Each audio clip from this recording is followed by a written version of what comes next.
promise you that you'll never meet another person.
I promise you that you'll never meet another person as mentally tough as you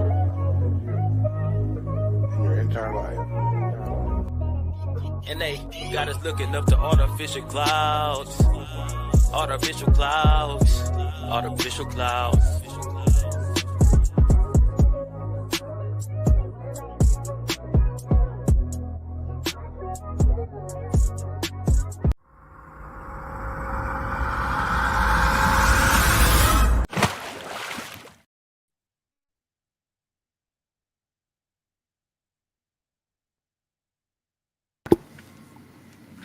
What's going on, everybody? We are getting ready for the game here, having a little technical difficulties, honestly, to start off. But hey, what's a task without a little adversity?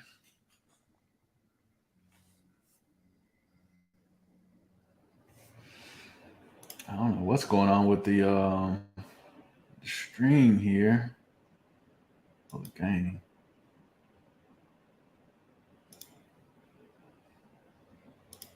First drive of the game, they'll throw that one away. What's up? He hasn't been touched yet. No one's been near him. It's exactly the way Oklahoma wants to see it. Keep him clean. I don't know what's going on. Keep him healthy. Let's try this. Those alternate uniforms, so everybody's got the name Unity on the back.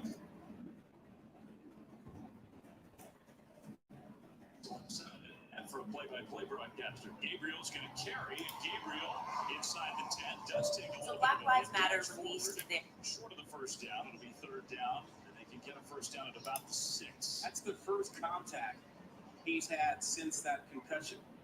He didn't have any contact, obviously, while he was in the protocol, and they don't hit the quarterback.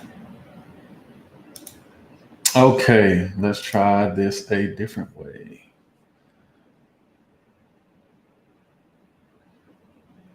Wearing those alternate uniforms, so everybody's got the name Unity on the back. Boom, here we go. Sentiment that for a play-by-play broadcaster. Gabriel's going to carry, and Gabriel inside the 10 does take a little bit of a hit, dives forward. Short of the first down, it'll be third down, and they can get a first down at about the 6. That's the first contact he's had since that concussion. He didn't have any contact, obviously, while he was in the protocol, and they don't hit the quarterback during practice. Throws that one quickly, and it's complete inside the 5 for an Oklahoma first down. It'll be first and goal. That's Marvin Mims. Yeah. Kansas playing off coverage. The quick game has been available for Oklahoma. T, can you hear me? The quick stop. Give me a thumbs up if you can hear me. I'll add you to the stream. Okay. Obviously not 100%. He's limping, still on the field. A handoff straight ahead. And Kansas stops the ball carrier, Eric Gray, short of the goal line. That's inside for KU, Sam Burt, Caleb Sampson, both about 300 pounds. It's usually easier to run against Kansas around the edges than trying to move those two big guys out of there. What up, bro? What's up? What's up? Big, powerful You got it? for the Sooners here on second and goal. Ball is I can make this big. Man, can you see the game? Yeah. Okay. Sure. Miss Top. Yeah, I'm gonna see if I can get a better picture for us. That was not Gabriel. That was the tight end Willis in that Wildcat formation that they used quite a bit last week. Yeah, you don't Willis want got close. You don't want Gabriel sticking his head in there like that. Really good This might be a little bit better. Like Kansas. This is You see me good? and touchdown, Oklahoma. That's the freshman Barnes.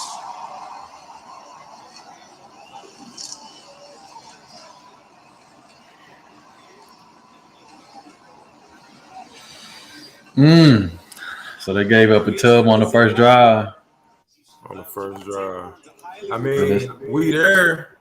I mean, we just got to be slow.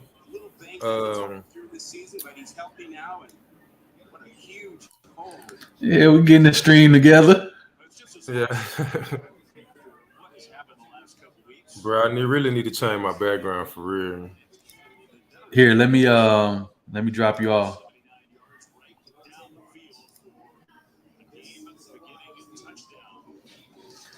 So it looked like KU gave up a touchdown on the opening drive, which isn't terrible, but it's not great either. It's a long game, so.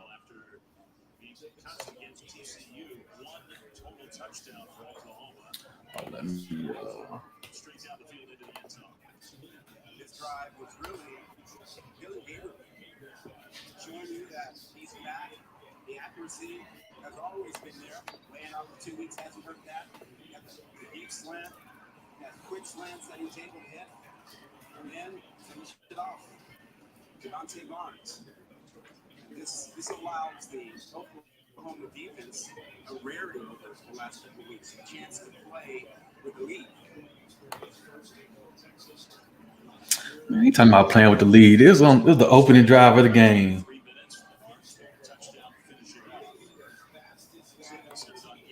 A lot of times I question whether these announcers know what they're talking about or not, or are they just journalists who happen to be in the sports world.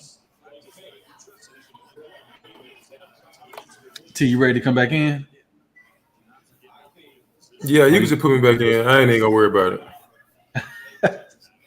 Okay. I'll fix it next time. Shoot, you can fix it at halftime. All right.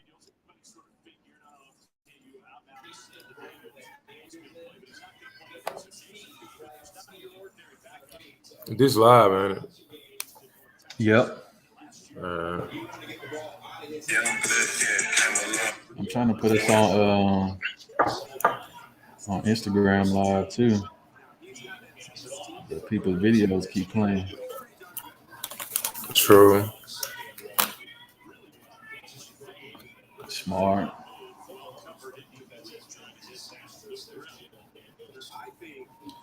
See, that's the difference between somebody who has experience and they just happen to be a backup versus somebody who never played a day in their life. They would have forced that ball. True. Hey, speak about that a little bit though. How important it is, just you don't really never know when your moment gonna be, but staying prepared. So when you step into that role, because like you explained to me last week, when Daniels went down, it ain't easy as a backup coming in there and picking up the pieces where he left off and still executing and doing what you're supposed to do. So speak to that, just being a former quarterback and how important it is to, stay focused and, I won't necessarily waste your turn, but prepare like you the starter. Yeah, I think that's the hardest part for any player is to stay mentally engaged and prepare for the game as if you're going to be the starter. Because like we saw last week, I mean, it's one play and it's your turn. And if you're not ready, that opportunity is going to pass you by. Right. Especially playing quarterback. It's difficult because you don't get many reps at practice. There's only one of you on the field at a time. Whereas Right. if you're a lineman, it's two guards, it's two tackles. If you're a tight end, you might have three tight ends on the field at the same time. You might have three running backs on the field at the same time, but at quarterback, it's difficult to get the reps. So you got to stay mentally engaged so you're ready when your opportunity comes. Right. And like we Good saw ball. last week, he was ready. He threw 4 touchdowns in one half. Right. But again, back to our conversation last week, you could tell that he hadn't been in the game situation because one of the most difficult throws is throwing that short flat route towards the end of the game when you're tired. It's easy to get Right. lazy with your Right. mechanics and the ball floats on you like it did to him last week. Right. And that flat route might have been the game changer at the end. That same flat route right there might Exactly. have been a game changer at the end of the game, but he missed it last week. He made it this week, but again, it's just the first quarter. I'm sure he threw that thing 1,000 times this week. Facts. Penalty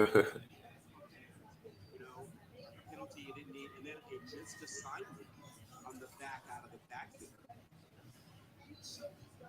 Nobody there, so Jayhawks convert. First and 10, Kansas. Again, that sort of pistol look. Hit the back again. Plenty of Oh, time to nice. throw, and that one See, I think they running option routes, bro. makes a fair job. Hey, so Yeah, because either that was just like because typically when you see a curl, you have some kind of inside stem. It's not just straight up the seam. See, watch him. He's just gonna shut it down. Hey, it worked, or was So that? Hey. as a defensive player, explain it to me when you say option routes for a kid or potential person who want to get a cup. Explain it a little bit. So in that particular play, they were in cover 4, which means that the field is split up in deep quarters. You got corner, safety, corner, and what that also means is the linebacker has the flats. So in Correct. quarters, the easy money is taking the flats right now. Well, Right. he just hit the swing route before that, so the linebacker kind of buzzed to the flats. But what it left open was that void right behind the backer in the flats in the corner in the deep quarter. So sort of count in the seam. It left the seam open. Sort of, but it was on the sideline. That's dangerous right there. True. Hey, I like it. I like it. One thing I can say, They got some dogs. they got some dogs, but I like the fact that, like I say, you could tell, like to you what you said last week. They have got. You could tell that the mentality has shifted. We're just as good as y'all. So when you score, okay, we're gonna get on the field. We're gonna score too. And like continuously this year, we have seen it time and time again. Just being down 14-0 against West Virginia in the early Big 12 game early in the year. And then I forgot who else that they was down to, but just going back to when we was playing like in around 2011, between 2011 2014, things of that nature. We probably had shut it down for whatever reason. Speak to this real quick. What do you think? What do you think, Coach Lipo? What do you think has been the biggest thing, or to get to mentality to shift in terms of and getting the players to believe like we're just as good as y'all? Because I wouldn't say that we didn't think that we was as good as. I wouldn't say that we thought we was less than the players we was playing, but obviously there's something else that he's got them to believe that they can actually play. So what do you think that is? I don't know how many years. How many years has he been there? This is second year, and he came in the spring of last year. So Okay. he really been. No, he came in the spring at the end of the spring. So he really only had a summer. Well, he ain't had a summer with them because they can't be with the players during the summer. But he had only a camp, and then they kind of progressed through the season. But as you can see, towards the last season, like right when they played UT. The University of Texas, and they got that W. That's kind of when things start to, shift in their favor, and you could tell that they was getting better each week. And as we see now, it has carried on into the spring, and then now in the summer, and then what we see now, they have a record of 5-1. I think that. Well, I'm not going to tell you what I think. I tell you what I know by seeing them play. Right. They believe that he has their best interest in mind, and he's going to put them in the best position to win games. Perfect. Yeah. I mean, that's it in a nutshell. And like for you to ask that question, I had this conversation with my dad yesterday about, back when we were playing and conversations that I had with Coach Weiss. And I told him I remember in a team meeting. This was when Jake was about to start the spring ball. And he was like, either one or two things are going to happen. Either the naysayers are going to be validated in what they say about us both, meaning him and Jake, or we're going to be vindicated and prove them all wrong. Right. And in that moment, he told us who was going to be the starter before spring ball even started. And he also said, if you have a problem with it, then you can leave now. Right. And I started to get up out of my chair, and Coach Pilots pulled me back down so I wouldn't get up and leave. Yeah. So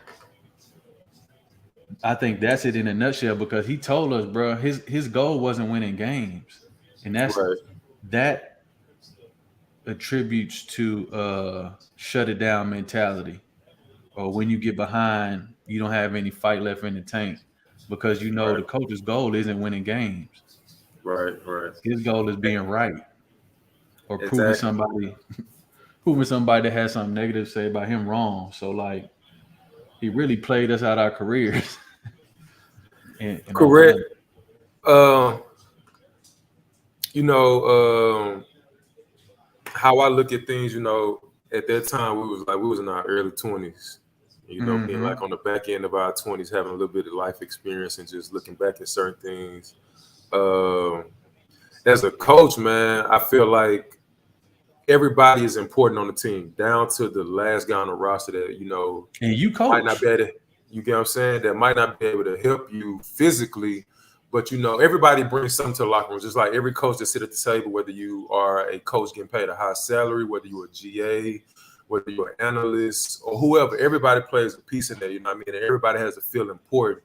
Yeah. A lot of times, going back to your point about Coach Lipo having to have shifted the culture a little bit.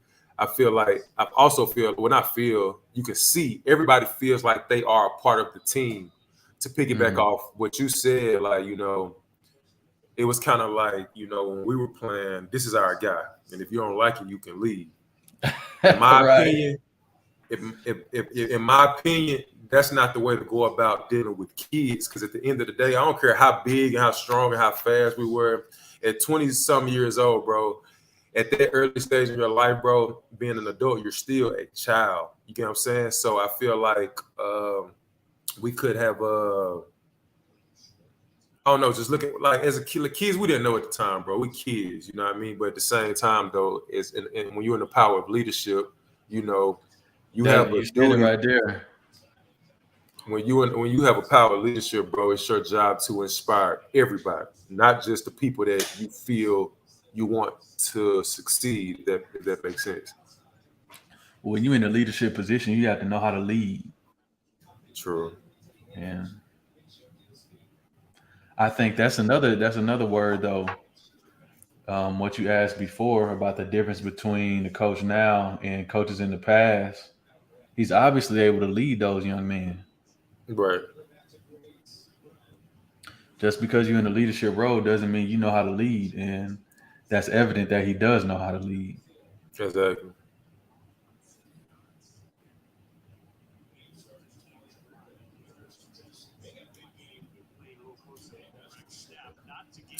Nice. Good stop, dude.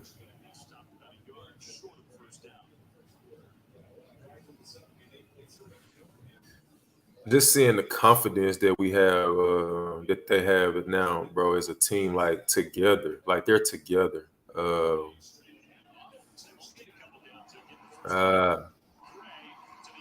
Man, that's gonna happen, especially you playing at OU.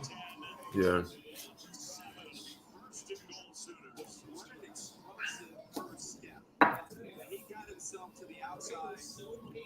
The tell is gonna be they're gonna have to keep it close up until halftime, make some good adjustments, and shut them down in the second half.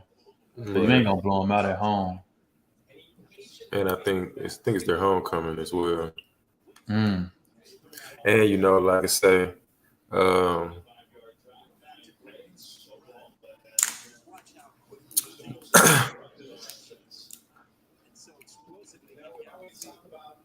What do you think about their defense from what you've seen so far?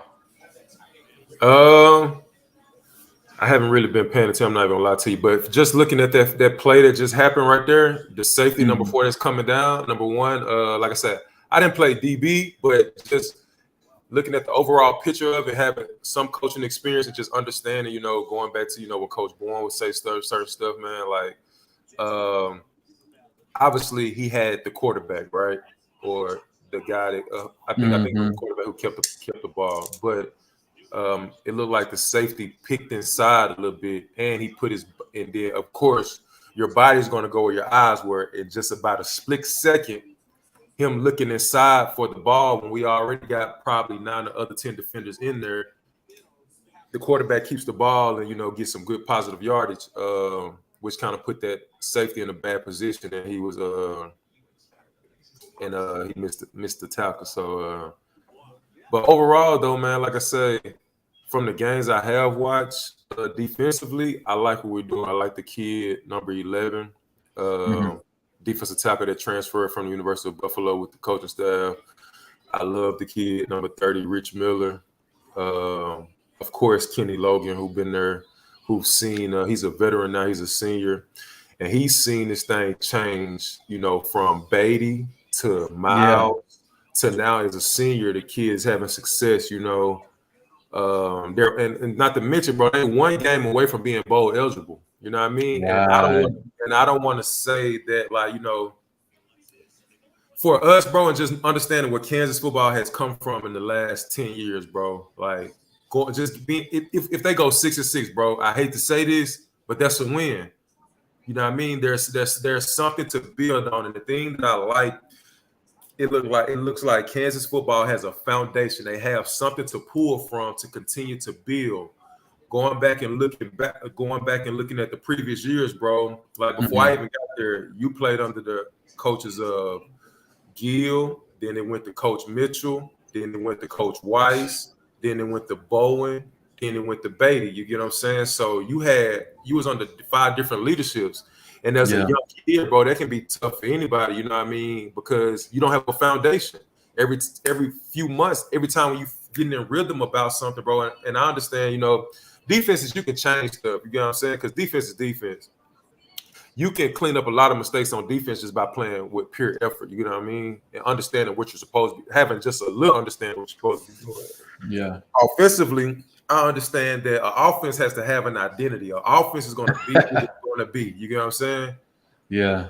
Whatever y'all implement in the spring, it has to carry over into the summer. It has to carry over to camp. And you cannot be talking about changing it the 3rd week of the season. Now you done threw everybody for a loop. Hello.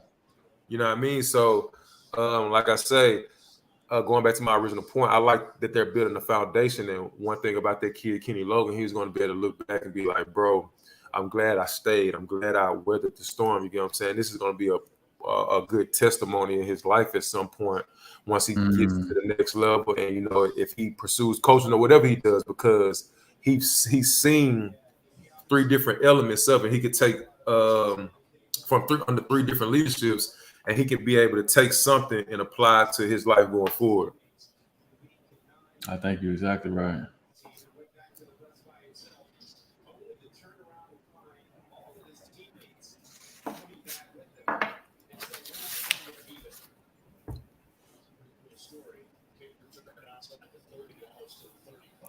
let's switch this real quick.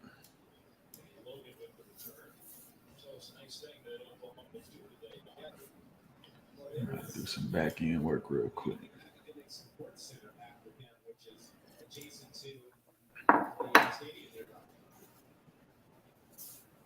Jayhawks probably thinking on that sideline, feeling like they've got the togetherness on one part of the jersey, the unity on back with a player name will ordinarily be. Homecoming day here in the Jayhawks, I think, are figuring they're going to have to put up a lot of points this afternoon. Hand off and a missed tackle in the backfield. Still a very short gain. Oh, man. That had a chance to be a big loss for the OUD. So what do you think going through what you went through as a player playing at KU during all those tough seasons, what did that do for you character-wise moving forward? I'm put like this. In life, you got to have your yin with your yang. You know what I'm saying? And I don't think people really understand that. It's like life and death. You got to have the good and the bad. You know, some people experience, like in different seasons of your life, bro, somebody might be winning, quote unquote, somebody might be losing, quote unquote, whatever that is. You know what I'm saying? But I'm going to just go in that season, just going through that time at KU, bro, is it taught me about perseverance. You know what I'm saying? Just you got to keep going, bro. You got to show up. Like, even when things are not going well, you know what I mean? And sometimes this shit get challenging because it's like, bro, what am I playing for? What am I working for? You almost kind of lose sight of your identity in a sense when the culture has been like, because I don't think we went into no game thinking that we were going to lose. You know what I'm saying? But when it's almost like, bro, if you have a little bit of shit still around, bro, you know what I mean? Eventually don't take, because, you know, humans, we like comfort. We get comfortable. We like being comfortable. So I'm gonna say this. When you haven't really weeded out all the bullshit, bro, it's easy to go back to that comfortable mindset where I'm gonna just focus on me. I'm gonna just do me. And a lot of times, bro, I heard that a lot at Kansas. It was all about the individual player. You know what I'm saying? Everybody, not even gonna say everybody. You had certain people who thought they were better than what they actually were. You know what I'm saying? At the end of the day, my 2 years there, we went fucking 3-9. So regardless of what your individual accolades were, you know what I'm saying? At the end of the day, we're still a team. So we got to, like, even if the alpha's on the team, that's one thing about leadership. You got like Coach Hosopper, who now is at Tennessee State University, strength conditioning coach at HBCU. Shout out to Hosopper. I look back, Hosopper will always want people to, he wanted us to take ownership of the team, but we never did that though, because it was like everybody had their own individual identity. You get what I'm saying? Their own individual, they had their own motive. You get what I'm saying? You got a player over 100, you got a team over 100 players, bro. The majority got to be going in one direction. Right. We had the majority going in their own direction. I'm gonna just worry about me. You know what I'm saying? Yeah. And I think the 2 years, the 2 years I was there, I think the first year we started off, I want to say 2-1. We beat South Dakota at home. We went down to Houston. We lost to Rice in the game we should have won. And then we came back home and beat Louisiana Tech by 3 points, 13-10.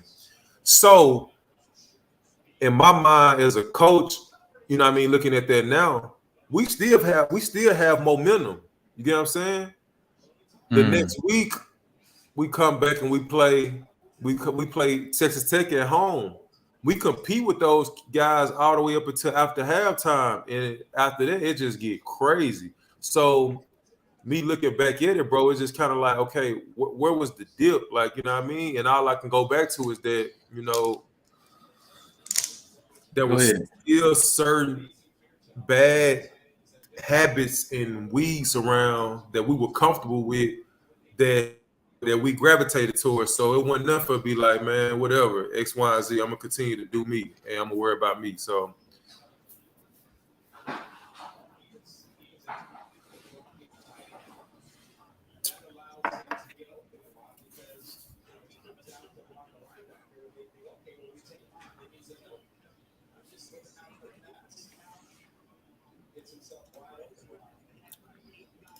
There we go. Ooh. Who was that? Neil, the running back. I don't know. See, I had a different perspective on it. I had a perspective like I feel like every year, if you're in the Big 12, the first 2 or 3 teams you play, you're supposed to win those games. And I think consistently we didn't win those games. So from my point of view, once you drop the first game of the season and you drop the second one, and then you might drop the third one, to me that tells you that what you've planned on executing is not working. And either Right. you've been lying this whole time or everybody is a whole lot better than what you expect. And to your point about that, bro, being a whole lot better, bro. Going back to that, I don't see teams that were just way better than us, bro. No, I I don't don't see either. it. If you put the film on and you actually watch the tape, you get what I'm saying? Like how we watching it now, being spectators on the outside looking in, we know you got the public that's watching it. Then you got also the team meeting, the team meeting. When we're watching it as a team, Yeah. then you got the offensive meeting, then the defensive meeting. And you got the Then it position gets even meeting. simpler than that. Then you get position meetings. You get what I'm saying? Yeah. So if you put on the tape and you break those elements down in those levels, bro, we had athletes, we had athletes. We had average players, they had average players. You get what I'm saying? Yeah. But it's all about the brand, bro, and how we approach the brand. You know what I mean? I'm quite sure them kids take pride in wearing that Jayhawk now. You get what I'm saying? Yeah, for sure.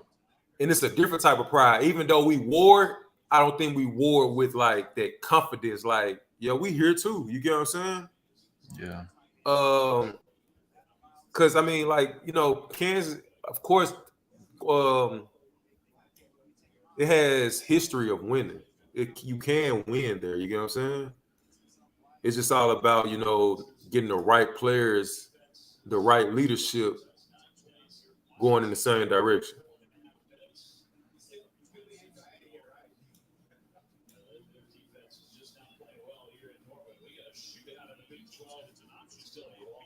Nice. Ooh, good pitch. And I want to speak to that, bro. You see how creative they get in with these players they have a lot of talent. And the thing is, we had so much talent, bro. I think I even seen Bro. What? Before. I think it was last week, or it might have been the game against Duke when they played at home. They got so creative with their play calling, bro. They put both of the quarterbacks on the field at the same time. So you know what I mean? Just looking at something like that, like you at a place like Kansas, bro, you have to use everything that you have. Mismatch down here.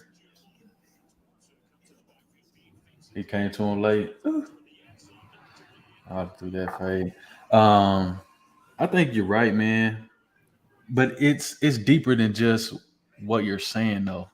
Because back to what I was saying, and I really don't want to keep harping on this point, but he was open right there, like right off the line. Our offense was made for somebody who couldn't create. It was made for somebody who was going to stand back there in the pocket and not get any pressure and be able to take 3 seconds and deliver the ball downfield. And that's just not how the game is played in the Big 12. Right. Ooh, good run. That was nice. I like this kid. This a kid. He's good. Evan Neal. He's a Lawrence kid. Wow. I think he went to Lawrence High School. Yeah, he's a sophomore kid. Pretty good kid, bro. Look at his blocking. Yep. He didn't even get touched to the second level. Facts. Bro, that's another point. We had good linemen, but I feel like the whole time I was there, we had like limits on the amount of big runs we could get because there was no blocking downfield. Like there's no reason for me to be breaking through the line of scrimmage and get to the second level, and you haven't even got to the safety yet, and you an unblocked slot receiver. I'm getting to the safety before you get there. That's supposed to be your block. I'm supposed to be able to veer off left or right based on what you're doing. And I But think that that's one of the things that they do really well. They block downfield really well. receivers do too, because going to Yeah. your point, I seen a receiver. I think, like I said, I don't know if it was a TCU game or the Duke game. Bro, they taking ownership in every little detail. You know what I'm saying? Yeah. It's going back to what we were saying earlier. And like I say, don't mean to harp on this, but it is what it is, bro. You got to give credit to the coaching staff, Coach Leipold and his assistants, and you got to give credit to just the players in general, bro. They taking ownership. They believe in it. Matlock said, how do we compare the running backs, these running backs to ours? I think I'll speak on it a little bit. The class that me and Matlock came in with had 3 great running backs. Let me say this real quick before you keep going forward. I met with Hatch. I met with Jeremiah Hatch the other day. Okay. And he kept talking about how cold Tony was. But go ahead, Tony Pearson. Exactly. Yeah. So the class that me and Matlock, and shout out to Matlock, man. He just finished up his residency or started his residency. He's one of the guys we played football with, and both he and his fiance are doctors. So shout out to them. Shout out to Matlock. Make sure you're in there getting some shrugs, because I know I ain't text you in a minute, but you know how it is. But we had 3 great running backs, to be honest, man. We had Darian Miller, who was I forgot about D Mills. Mm-hmm. We had what's my guy name? Who? We had Dreamers. See, you never met Dreamers. He was gone by the time you came. Yeah. And then we had Tony. And all 3 of their careers were like impacted in different ways. D Mill had to transfer. Dreamers had to transfer. And then Tony, this is what I saw happen with Tony from my perspective as a quarterback. Yeah. Tony was a really good running back, but when it was time for Tony to take over the show, it was also time for Jake Heaps to be the quarterback. So what they did is they moved Tony out of the backfield and put him at slot receiver. And that led to Tony getting a string of concussions. Right. And the string of concussions came into play when it was time for him to get his shot in the league, because Tony ran a legit 4.3. Legit. But because he got so many concussions playing slot receiver, getting thrown into bad situations, he never got an opportunity in the league. Right. And I feel like he was put there so Jake could throw a bubble or a hitch, and then Tony would do what he does and make one person miss and be gone. Right. But that never happened like that. Exactly. And then this is why I said, bro, coaching is so important, bro. Understanding that you got somebody like, so when I came in, we had. Hold on, bro. Let's talk about Matlock real quick. What do you do? Bro, Matlock, the only dude I know used to tackle people and walk through every week. Look. Bro, we be out there with nothing on, and he tackling people. Hey, Reed. Hey, right. Go ahead. Going back to your point about TP, one-on-one, you can't run with him. I don't think nobody on the team could run with Tony one-on-one. You get what I'm saying? So as a coordinator, as a quarterbacks coach, as a, whatever offensive coach, somebody got to be like, yo, we got to find a way to get this kid in some mismatch situations. They can't run with him. Yeah. All we need the offensive line to hold up, and whoever's at quarterback, they got to make the throw. That's it. You know what I mean? But I think that was a part of the issue that he ran into, bro, is he can play receiver, but he was a running back his whole life. Right. Like Tony didn't get any concussions coming out the backfield running the ball. He got concussions when he started playing receiver. And again, I think that was just like a play to, have a big play hitter out there at receiver. Yeah. But if the man getting 8 carries and going for 150 at running back, why are you gonna move the receiver? Think about this, bro, for a second. Just give us some perspective right quick. Mm-hmm. Let's start you, and let's just say in a perfect world, this is how we go into 2014 season. You at QB, TP, D Mills, if he's still there, and DeAndre Mann and Corey Avery. That's 4 backs in the backfield. That's creativity. Now let's go to wide out. We still have Big Drew. We don't force him to transfer. Right. Shout out to Big Drew. We got Jameer at tight end. We got Nick Harwell. And then we had Nigel. Mm-hmm. Bro, you get what I'm saying? That's 8 people I just named that produced at KU. You get what I'm saying? How do we let that get away? How do you not have an offensive coordinator who, you know what I mean, know how to put those pieces in place and put you at quarterback? You want the truth? Well, I already know the truth, but I'm just giving like some perspective about like what it could have been. Yeah. I mean, in today's time, I think it would have been different. But the truth is that, I mean, the goal was not winning, like we talked about in that team meeting. If the goal was winning, then what you said would have come to fruition. Right. But I mean, the same thing can be said about the defensive side of the ball. Right. How do you have a premier linebackers coach in the country leave your staff to go to another staff in the same conference for the same money in the same position? Right. That lets you know what that coach saw about the leadership, and he wasn't willing to Shout out to accept Coach Cross.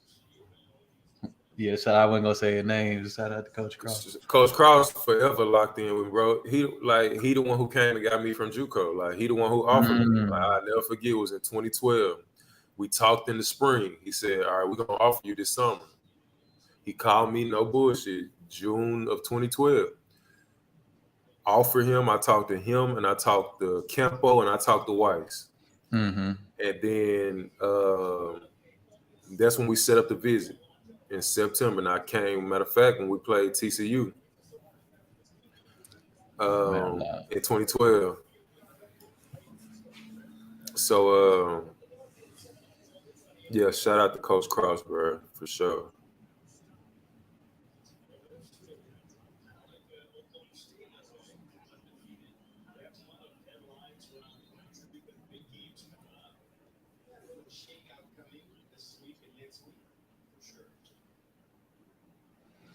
I'll get his hands down. As a D lineman, you're looking on your pass rush to see if the quarterback's throwing to your side or not, or are you just trying to beat the man in front of you? So number one, as a D lineman, it depends on what kind of scheme you're playing in. Because like in that situation where the defender for OU just got his hand up and batted the ball down, it's kind of almost like, okay, if you're like at a stalemate or you're and you on the way to the quarterback, like if you feel like it's almost like timing, bro. You kind of like feel, so you get your hands up, and then that's when a lot of the batted balls come. So it's almost like on your way to the quarterback. If you feel like I might not get there, then you just get your hands up. Okay. And that's where the batted passes come in at. They ain't coming. Is there another corner down here? Defense just changed. Good. He gonna keep throwing that post until he throw a pick. You know what he needs to do? They need to run that same post with the single high safety and run it out and up over here to the left. Because that safety, he looking at the quarterback. Quarterback, yeah. He should have had that. And bro, I like the fact that they're pushing the ball downfield, bro. I never forget when you do that. Even at the end of the game, we're getting our butt kicked, bro. We playing Texas Tech. You threw a touchdown at the end of the game to Big Drew. It was toward the end of the game.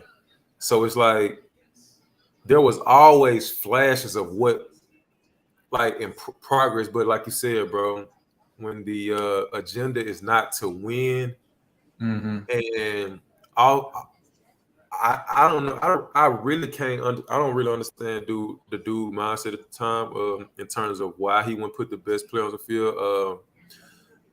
Because as far as the defensive mindset, bro, like going back Nah, looking bro, he at it. wasn't a defensive coach. No, I'm talking about in terms of like playing the guys who can get the team going in a direction. I put it like this. I'm gonna tell you my junior year, who I felt like guys on defense could have had a say so. Well, we probably could have got a stop here or there and gave the offense a change. You get what I'm saying? Like just the mentality and carry the momentum. Number one, Darius Willis for sure. D Will didn't like give a shit who you was. D Will's gonna call everybody out. You get what I mean? He was a leader. He was a leader. You know what, bro? Go ahead. You can finish. No, go ahead. I just wanted to interject about the D Will thing. What that was our first glimpse of them weeding out who the real leaders were. What they did to D Will when they first got there. Right. Because D Will was a leader before they got there. And what they should have did is they should have empowered him to become more of a leader with more influence. But what they did is they pushed him to the side to bring in who they wanted. Exactly. But the thing is, like I said, bro, as we grown men now, bro, at the end of the day, like it ain't got to do with us being grown men now, bro. We saw it then. Like D Will was one of those leaders on our team, like, yo, like, especially on defense, like, you know what I mean? Let's go, you know what I mean? Another dude who just kind of led by example was Kiba. Yeah. Key didn't say much, you know what I mean? He might got on your ass if you were just really bullshitting, but Kiba was one of those dudes that was gonna get on your head too. You feel what I'm saying? Yeah. Cassius from the jump when we came in together. Cassius from the jump was a leader. You get what I'm saying? So, and what I just named, I gave you a leader at every different level. You get what I'm saying? I gave you Kiba on the D line, D Will was for the backers, and Cassius was for the secondary. You know what I mean? Shep was a leader too, but Shep was a leader kind of like Kiba.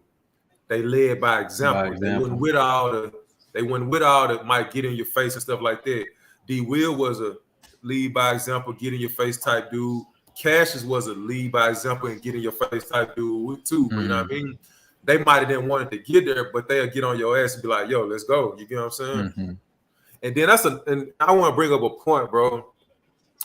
I feel like it was too much because it's almost like now, bro. People don't know how to take accountability for when they fuck up. It's always gonna be like, I did this, or I did that. You feel what I'm saying? So looking back at our team, bro, you couldn't say nothing to nobody without somebody getting in their feelings, and then it escalating to an argument, and now motherfuckers ready to throw hands because I'm calling you out on your fucking job. Okay, so what does that say about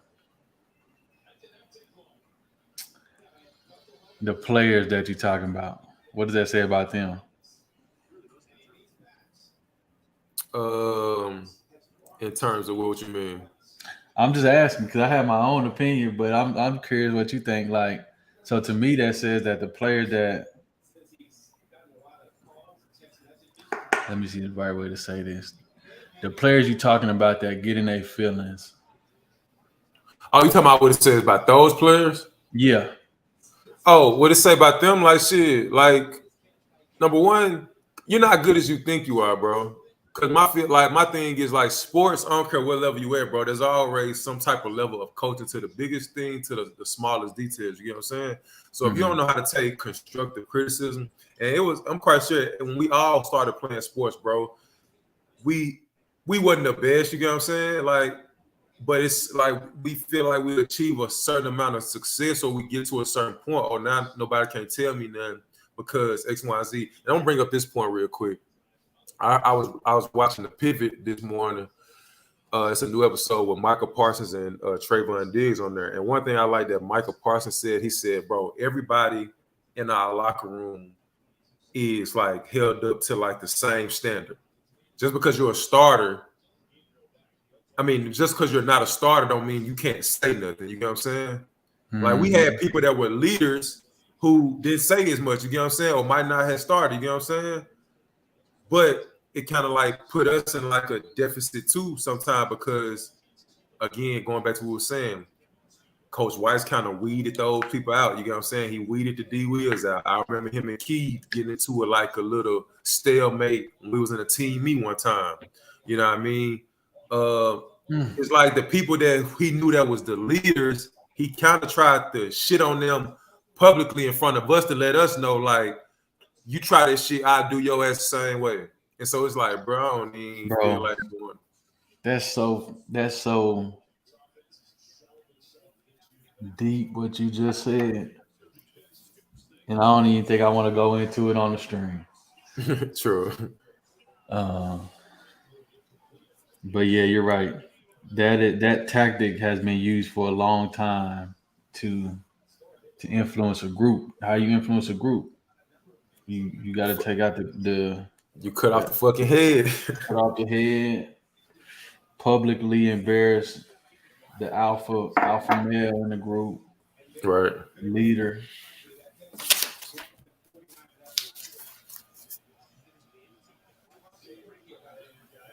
See, that's what they're gonna have to battle against. Is they had the opportunity to go up on them and they didn't capitalize. Right. That's tough, especially playing at a place like OU. Homecoming. Right. That. So let's see switch what route. happens here. Who is this? It was a switch route. Four. Yeah. Four had his eyes in the backfield. Or two. And that's what one or the other, right? And like, you know what I mean? To the people that's watching this, I know Matlock on here. Matlock probably, if he was on here, he can attest it. He could probably attest to this more because he's a defensive back. But you know, it seems like there was some type of miscommunication within the coverage, and I'm quite sure during the scout prep this week they went over that switch route 1,000 times. But again, we know in game speed is a lot going on, so you kind of forget about it and get laxed. But again, I could be wrong.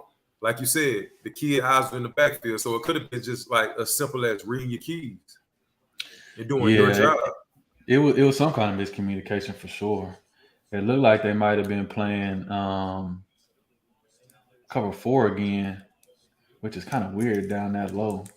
Or maybe it was 6, like 2 into the boundary or whatever. But if it was, then the corner should have sat on it and put hands on them. But anyway, something happened.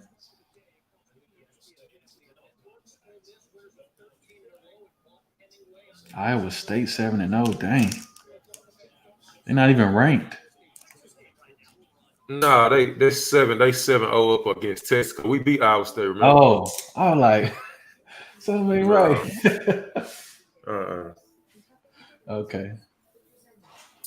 Iowa State got one of the best defenses though in the country. Really? Yeah. Run play. Oh, PA. I think maybe that was what's it called? RPO, run pass option.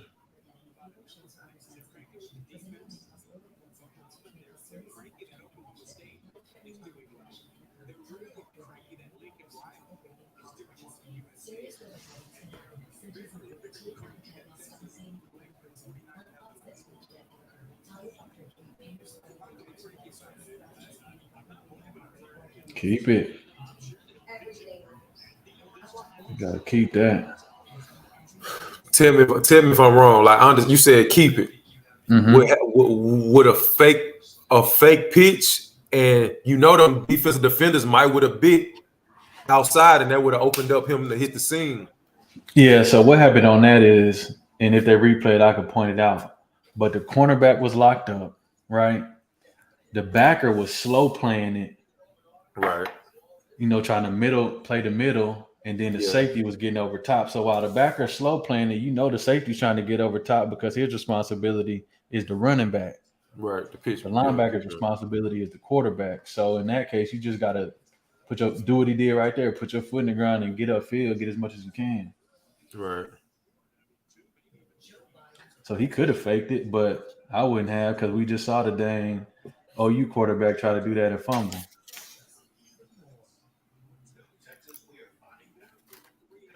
It's a lot at stake today for Kansas. What not in a bad way, but possibilities. We haven't beat OU in 17 games.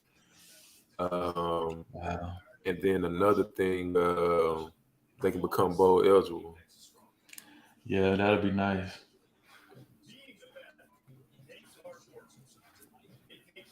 See, they punting again. He wasn't catching it anyway.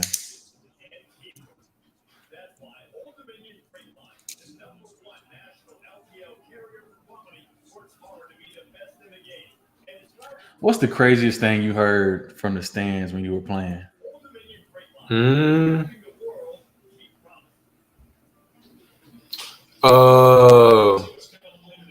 I think the old joke.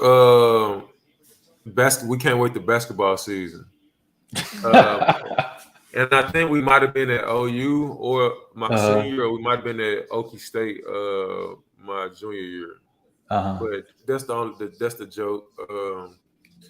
No, I'm not. I'm talking about from the stands. That's what I'm saying. Oh, okay. I'm about to say you heard the player say that. No. I'm talking about the stands. Like I said we was either at OU my senior year, or we was at because OU. Bruh, the sideline, like if they show a glimpse of it, bro, like right I know they renovated their stadium, so I don't know if it's still like that. But, bro, you could damn near have a whole conversation with a fan the whole game, like literally. And then Okie State, Okie State stood up a little higher, but they talking down at you, but they right there though. And they got them paddles. Yeah. Yeah. So that's probably the craziest. But for the most part, like I think that was the most. One you heard, because all the other they talking, but they ain't really saying nothing. Yeah. What about you? I honestly don't remember, bro. I don't really be hearing the stands while I'm on the sideline. I swear, bro. I'm one of them guys that like don't nothing else matter to me in the world except the game right now. True. True. But I'm sure it was some crazy stuff though. I didn't understand how it seemed like it was a joke to a lot of the players. Like maybe they didn't have to put in that much effort to get to that point to be playing college football. Like maybe they were just on a good team and they just happened to get recruited or something. But I don't understand how it was like taken as a joke. how like every opportunity to get out there wasn't maximized. Like you wasn't laying everything you had on the line. You know what I'm saying? Right. I can attest to that for sure. I don't get it. I'm put like I think when I first got to Kansas, bro, I took it for granted because I complained. Like I said this whole time, like it's probably like late elementary, middle school. Like I'm gonna go play college. I'm gonna play Division I football. I didn't know how I was gonna get there, but I'm gonna get there. You know what I mean? Mm-hmm. Signed with Jackson State out of high school in 2011. Decided not to go there. Went to Hines Junior College, and this is what a lot of people don't know, bro. It takes a different mentality to go through that process of junior college. Speak on that. So I'm put like this: junior college. There's some players in junior college, just like everywhere else. You know what I mean? And I played in junior college in the state of Mississippi. Mm-hmm. Quote unquote from SEC coaches or other conferences, or just anybody. They say it's like one of the best junior colleges or junior college conferences in the nation or whatever. But bro, you can go there and get lost in the system, bro. Like, what I mean? And what I mean by that is that you could be a 4 or 5 star coming out of high school, but you don't have the grades, and you can go there. And then let's just say you go there and still don't get the grades, bro. Or you can get injured, bro. You know what I mean? A college coach he's going to spend that scholarship maybe on a freshman. You get what I'm saying? Now, he said, well, damn, I might well go with this freshman that I kind of had on the standby. So you can easily get lost in that system, bro. And I was just fortunate enough, bro, because like I said, I wasn't the strongest, I wasn't the fastest, I wasn't the biggest. You know what I mean? Our freshman year, and when I say our, I'm talking about me and Bowden, Andrew Bowden, that played at Kansas with us. Bowden started at defensive end. I started at defensive end, right? So I'm like 6'2", maybe 260. Bowden like 6'3", 250 something. He's a stand-up end. He's more of the speed end. I'm more of the, stocky, playing the run type end. Then we had two fucking boy, like this is the best D line I've played with, bro. No. And I ain't gonna say the best. I'm gonna just say within just the size, bro. Like we had one dude named David Washington, bro. David was probably every bit of 6'3", 6'4", maybe like 305, 310, but can move. I'm talking about bro can really move. Like he was from Atlanta. Then we had this other dude named Leander Ford, bro. He was from Miami, bro. 6'6", 320, bro. I'm talking about, bro. The interior was crazy. And bro, them dudes was SEC dudes, bro. No bullshit. Like if you look at them motherfuckers, like I don't give a fuck. What I don't even need to see film. I'm finna off your ass, bro. Like real talk. Yeah. And that was our starting four, but me and Bo was the only ones that got the opportunity to come out of off that from that defensive line to get to the Division One. For Division One, you know what I mean? What happened to the other two?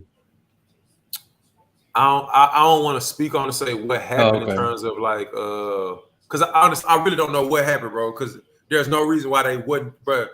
I think Big David had like offers from Georgia, Mississippi State, you know what I mean? And like I said, I really don't know what had happened, you know what I mean? And we had some other guys come out there. Like our freshman year, we had two DBs go to East Carolina University. Our year coming out, we had a receiver go to LSU, had a receiver go to Ole Miss. Me and Bo went to Kansas.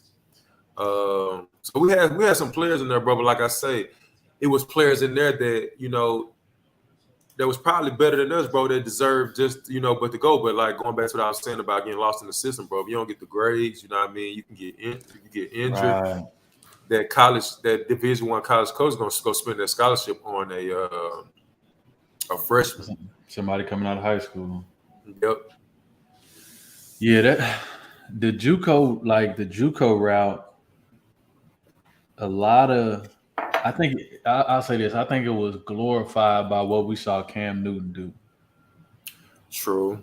And a lot of people felt like, man, I'm just gonna go JUCO, then I'm gonna go D1 or whatever. But like you saying, it's easy to get lost in the sauce.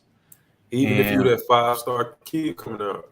Right. And what people don't realize about the Cam Newton thing, bro, he was a 5-star. He was at the University of Florida playing behind Tim Tebow. Hello. And they won a national championship, I think, didn't it? Yes. Was already Cam before we knew Cam. Yes, bro. So that situation is not what you should measure like the viability of that option as. Yeah. You were able to make it up out of there, but you part of that small percentage that made it out of there. You hear me, bro?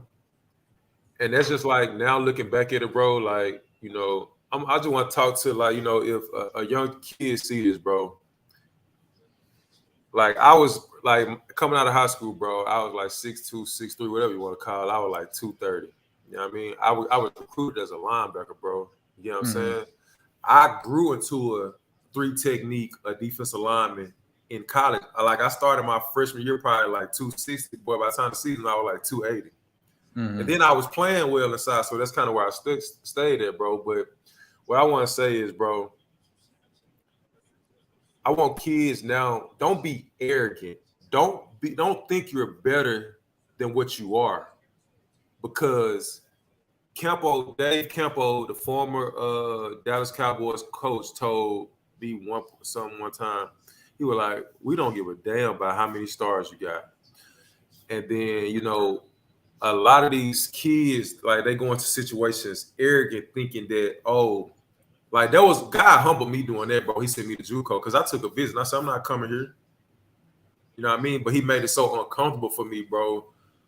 When I signed with Jackson State in the terms of, bro, I couldn't think straight. Like, bro, am I making the right decisions? I couldn't sleep, bro. And that's when I decided, bro, it's probably the best for me to go to JUCO. But the reason being, what I'm saying is, I thought I was better than what I actually was, but I still needed to develop. You get what I'm saying? Yeah. Now, I'm gonna say this. That's my situation. I hear parents say, well, you know, going back to what your point, well, my child need to go to JUCO, you know, smaller setting, X, Y, and Z. Look, if I look, I'm put like this. Look, baby, if you because you gotta think about this shit as a business now, bro. And probably we need to look at it as a business back then, but really now, because you have social media that's your friend too, that you can help build your own brand. Like if you got I'm gonna put it like this, if you got an offer from Jackson State, bro, and you talking about, well, I ain't gonna go to Jackson State, I'm gonna go to Alabama. Bro, you gotta understand the scheme. I'm gonna put it like this, you gotta understand the culture of what you're trying to be a part of. You gotta understand a scheme that benefits your strength. You get what I'm saying? There's so many components to it. Kids just look at, oh, it's Alabama, it's Kansas, X, Y, and Z. Like I said, I was fortunate enough.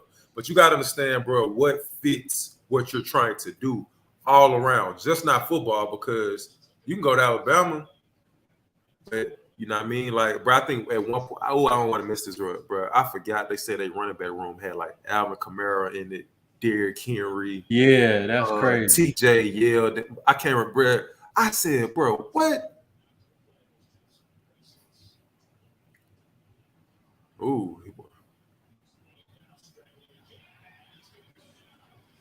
See, look how close that brick wall is to the sideline. It's the sideline, bro. Right, we were just talking about this. Need to get down. Go ahead and slide, man. You ain't that kind of player. That's another thing. It's important to know what you're good at speaking as a player, and lean into that. I think a lot of times we get told that, like, you need to figure out what your weaknesses are and then work on your weaknesses. Why? Your weaknesses will become elevated as you double down on what you're good at. You need to become. You took the words right out of my mouth. Yeah, you need to become the best at whatever you're good at, because that's going to be the asset that's going to carry you the furthest. Exactly. Not being an average player in all the different aspects of the game. Being the best at whatever you do is what you want to be. Bro, you so right, bro. They need a first down. Nice. That's another thing. The pass was behind him. The pass was high.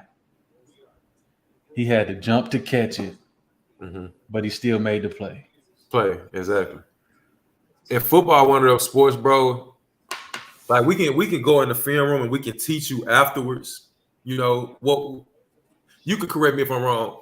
If I'm a coach, I want my quarterback protect the ball. My running backs, receivers, let's protect the ball first. As long as we're making the plays, we can fix the necessary other things later. You get what I'm saying?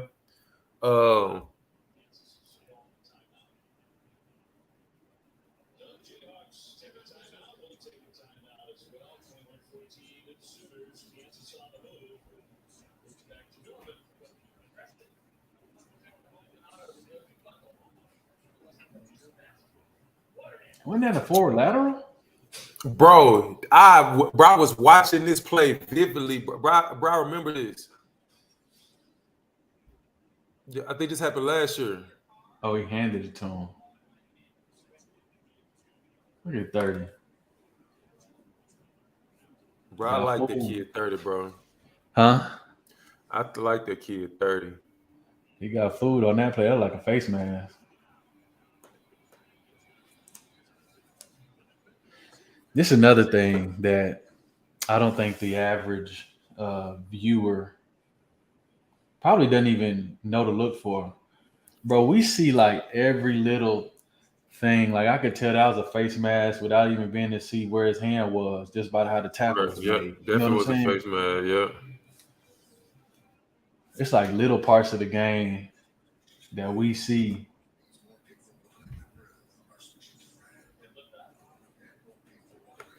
And right now, this is a crucial moment because number one, I'm gonna say this: the second quarter, the clock is running right. We don't want to give OU too much momentum going into halftime. You get what I'm saying? Yeah. We don't want to turn the we want to score points in this drive. We got to get something out of this drive. You get what I'm saying? We don't want to give them the ball back going before halftime with opportunity to score again. Well, it's still 2 possessions left in the game, but your point is right. If they don't score here and they go down 2 scores before halftime, that's gonna be real tough coming out in the second half. And although they've shown that they can bounce back from deficits, but like coaches always say, guys, we don't want to beat ourselves. We can't beat ourselves. You know what I mean? Yeah. That's one of the things that I think I just developed it over time. Like I could tell, judging by how the first quarter went, around how many possessions we were going to get that game. Right. Aside from like if we got a turnover or something. So like here, I would say I haven't been paying attention to the time of possession, but it's probably 2 possessions left in the game. I mean, in the first half. Because if they score, they're going to score around like the 6:30 mark. Oh, you're going to get the ball back. They're going to get 1 or 2 first downs, 3 and out. We get the ball back. Well, they get the ball back. You get the ball back. It'll be like 2.5 minutes left. We just got to double. We got to like going back to small detail. They have to double down on because obviously we've shown we can play with these guys. The score is 21-14, right? Mm-hmm. So we're not far off, guys. Matter of fact, we're right here where we want to be. You know what I'm saying? But we need to double down on the little things so we can sound like a coach. You know what I'm saying, bro? We got to, because it's like, bro, a lot of stuff and how I talk about football and sports now, bro. I understand. Number one, I understand situation of football better now. I understand certain dynamics that you like to say the average viewer won't understand, bro. It's more to it. Like you got to put bro, it's almost like football is almost like this sometimes, bro. You ever been driving down the highway or something? You like, damn, I only got 30 miles. So it's kind of like, okay, what do I need to do in this situation? Like, do I need to pull over now? Can I, you know what I mean? So it's the same thing, bro. You guys almost like down that's exactly what it is, down the distance, bro. What do I need to do? Like, and down the distance ain't just about the change, bro. It's change, bro. It's all about like the situation and where you at too and in the game. That can kind of, help players understand. It's almost like I hate to see corners, like if the offense is going in and they are on our 10-yard line, going in and score a touchdown, corners. I don't need you to back up anymore. They only need 10 yards to get in the end zone. You know what I'm saying? So there's no sense of you backing back. You're giving them space. You know what I'm saying? We want to minimize the space. We want to play good technique, slow play stuff, and just read and react. Talking about football IQ now, bro. You're.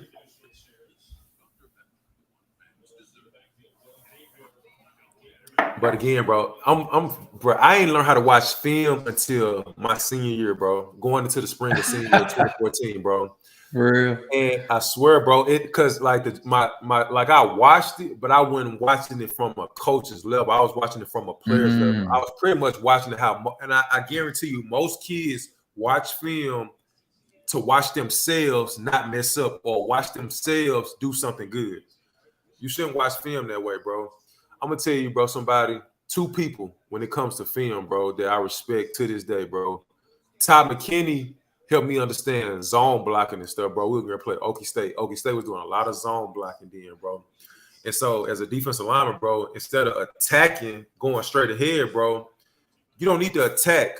You just need to mirror where the offensive line is going. Mirror them, like step whichever way they're stepping, push them, pull them, get in your gap, X, Y, and Z. And I'm gonna tell you another person real quick. And I'm gonna dangerous.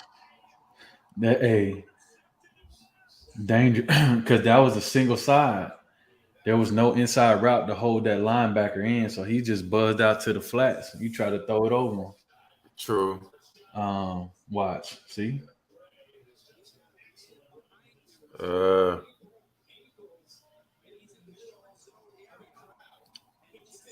short zone. You ever heard a football coach or player call something the short zone? Nah. Um, This is what I can say real quick. That boy Cassius knew what the defensive line was supposed to do. Even when we were stunned, he knew what the linebackers was supposed to be, and he knew every position. He knew what the DB was supposed to do. Cassius was smart as hell, bro. I believe it.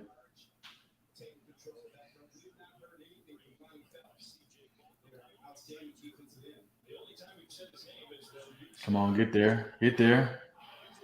Bro, so let me ask you this. Just going back, Kansas just threw an interception, right? Let ask. So people ask, I've heard this like over the last few weeks or whatever like that, and just watching different interviews from different people. People say Tom Brady protects the ball and he's good because he's always going to take the first option that's open, right? As a quarterback, how do you feel about always taking I hope I'm saying this right, taking the first option that's available, regardless of what you think might be open, taking the first person you might see. So let's just say you see the flats open and you see potential for a 12-yard game. Do you think you should dump it to the flats? Yeah. Okay. But I think when people say that, I'll give you an example, then I'll tell you why I gave you the example. It's like if you playing D-line and you a wide 9 and you see a jet sweep coming, right? But your job is to stunt because you got the linebacker coming in off your back. Right. And instead of you taking the inside route so the linebacker can make the play, you go outside and try to get the jet sweep and the mug cut it up and hit the seam and score. Yeah. Because you didn't do your job. Right. And take it, and I feel like I said that to say it's like an oversimplification of a complicated thing. Because they can say he always takes, the first route that's open, but it's situational, bro. True. If we're going in at halftime and the flat route is open, I'm not taking the flat route. I'm throwing the ball deep. True. And he's gotten more leeway to do that now that he's out of New England because he actually has a big play dude in Mike Evans that could go up and get them 50-50 balls. Right. Before he was making his money throwing to Wes Welker. His best receiver was the tight end. And bro, I used to say that all the time, bro. If you think about it, and Chad Johnson say this a lot, bro. When he was in New England, bro, they ran their offense from inside out. Like you said, it was the seam routes. It was a slot receivers was Wes Welker or Julian Edelman, and then it would come down to the tight ends. It was always inside, then work out, and then they worked with the backs too. Damn. Yeah, you got to look at it. He caught his eyes in the backfield. You got to look at it. It looks like you're throwing the ball to the first person that's open. That's a short route. If your best receiver is your slot receiver and tight end. On most plays, they're not going deep. Right. So it looks like I'm always taking the. Let's see what happens. That's open, which may be true, but I'm getting the ball to my best player. Oh, like he might have got him on a double move. Look like he got right. I wish I could see the whole thing. I know that was terrible. I just want to say this, Oh, go ahead. Then I'm gonna read this. Corners and people that's out, young corners and things of that nature. First of all, you gotta have short-term memory. Okay, he gave it a touchdown. Boom. But guys, be patient with yourself. You know what I'm saying? Be patient. Do your job. Play your technique. You know what to do. I'm quite sure this kid, Kobe Bryant, he's having an amazing season.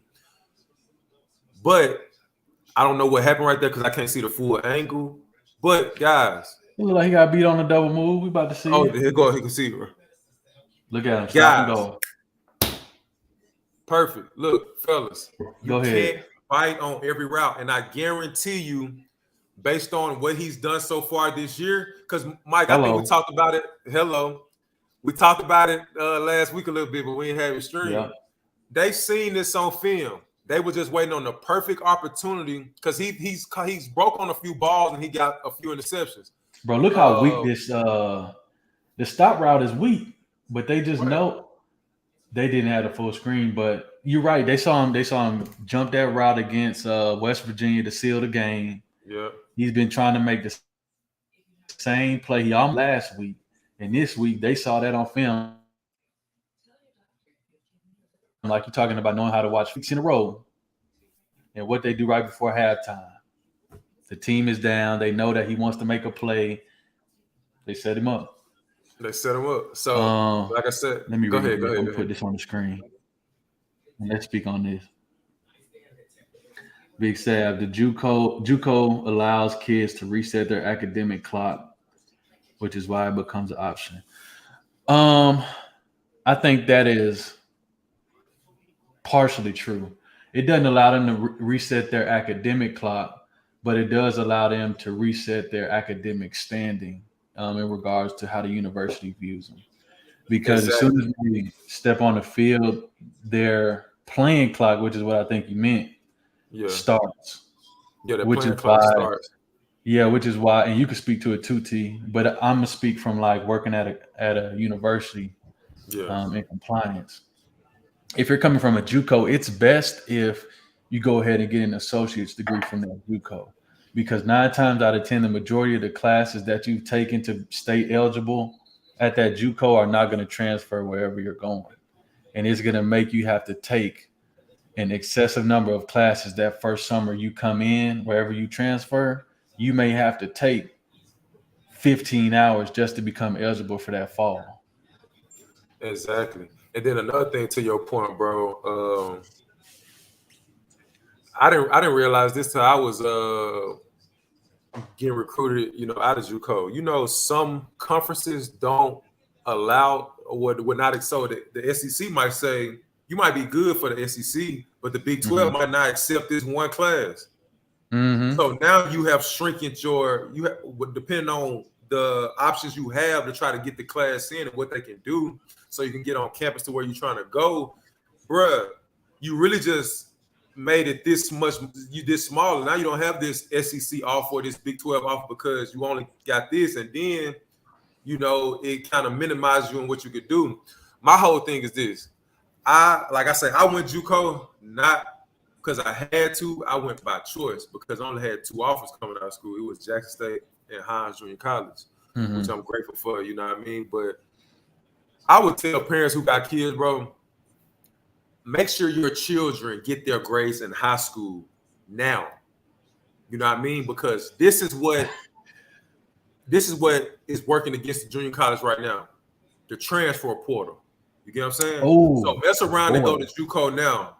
I wish we had that. Right. Mess around and go to JUCO now, and you still bullshitting. You get what I'm saying? Now you working against the kids who coming from the Alabamas, the Missouris, or wherever they coming from.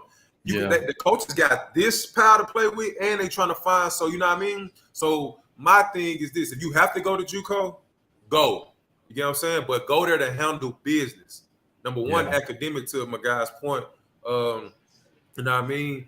But you know what I mean? Like, man, go where you feel culturally comfortable, academically comfortable, and not the most important, but where you fit into a locker room, and like I said, it's kind of hard to get a feel for what you're gonna fit in because you don't really know until you start living it.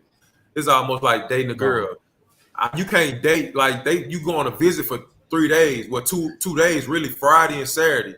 Yeah, you don't really know if you're gonna like the school until you actually got to do everything that comes with it.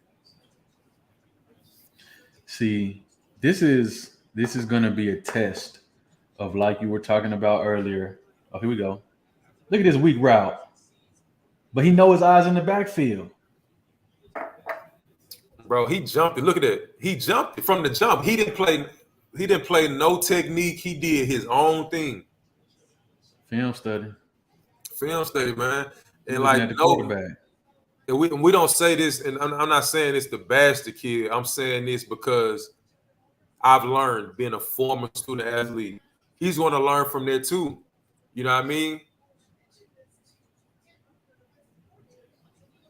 Because honestly, I really think the kid is on his way to being, like I said, he's a sophomore. He's either a sophomore or junior, but he's on his way to, like, you know, making himself a quality draft pick at some point. You know what I'm saying? Mm-hmm. He's long, he can run, but it's just it's little stuff like that.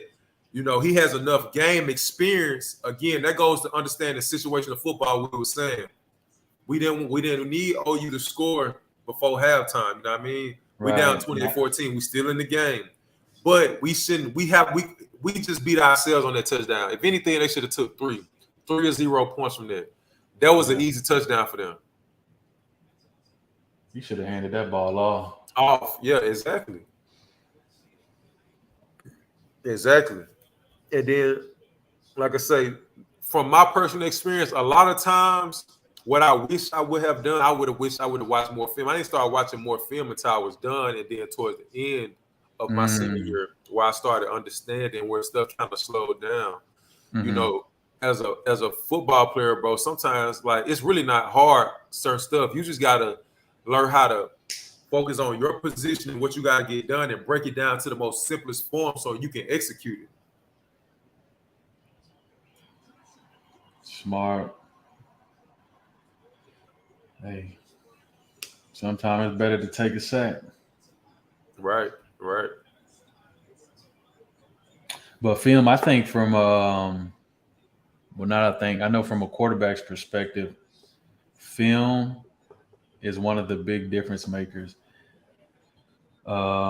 Especially like in the situation we were in, where like in 5 years I ran 7 different offenses. So I watched film a lot.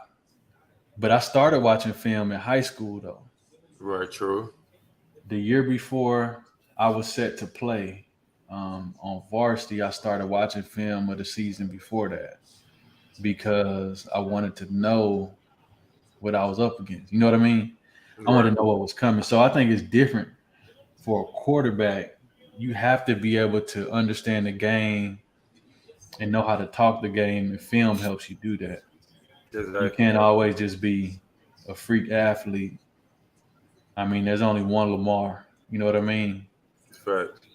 And I'm sure he watches a whole lot of film. That's what has helped him become even better than just his athleticism.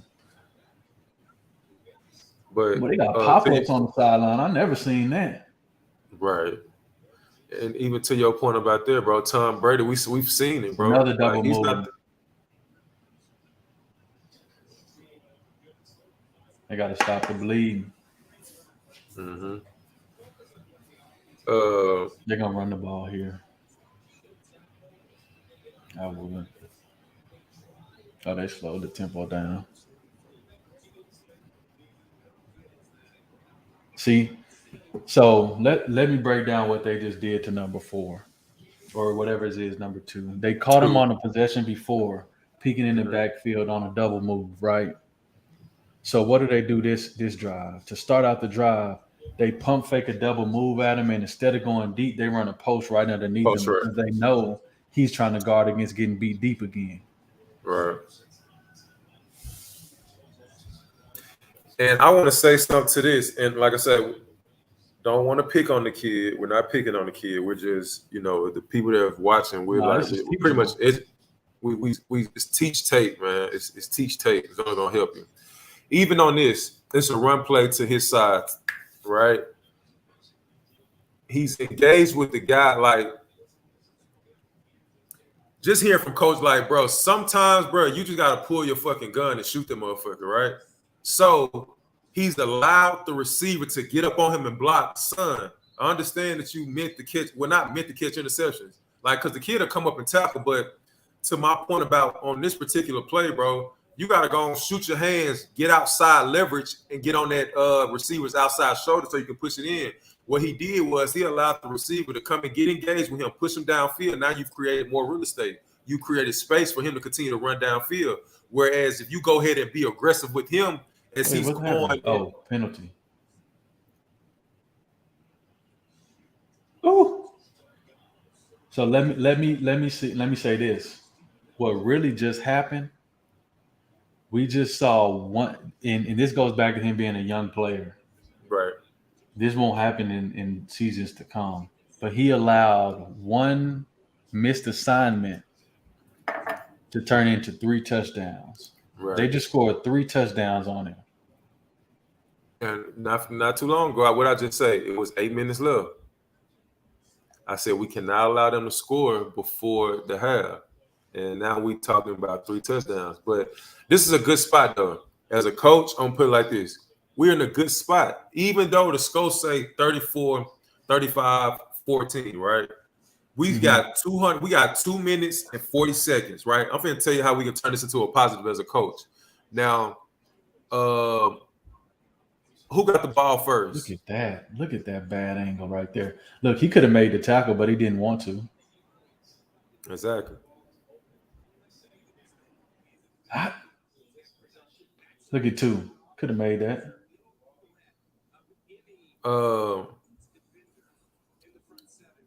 Did KU get the ball first at the beginning of the game? No. Oh, so if they didn't get the ball, that means they're getting the ball at half or after half. So let me show this into a positive, because one thing about people be watching, they be like, "Oh, the game is over now." The game ain't over. I'm gonna tell you how we could turn this to a positive. No, it ain't over. They could go ahead. Go ahead. We can easily score before the half. Hello. Then you get another possession right after the half.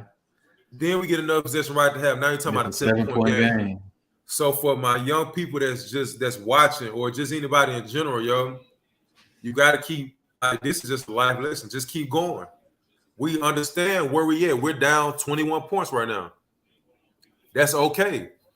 If we got breath in our body and we healthy, we're gonna keep fighting. I think it goes back to the same thing that led up to that first touchdown. This situational football. You got to understand the situation. You can get 7 here, get another 7 right after halftime. Right.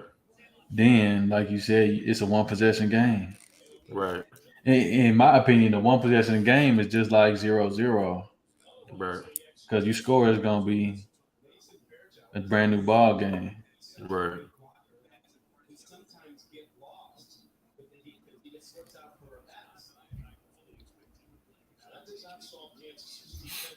Come on, 45. You got to hit somebody. You out there trying to shake his hand.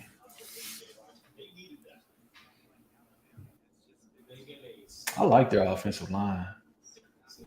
I do. I swear, this is the first offensive line I've seen in a long time since I've been associated with Kansas that's played and synced as a unit together. Not just one individual guy that's holding his, like they're playing in sync. There's some type of leader. Because number one, I think the center, he's a transfer. He's got a lot of playing experience. And the kid on the left, he's from Lawrence too. He went to Free State High School, I think. Nice. Get out of bounds. That should be a penalty. But there's a lot of leadership and experience on that offensive line, which helps to mold the other guys. And, just like there's a standard there.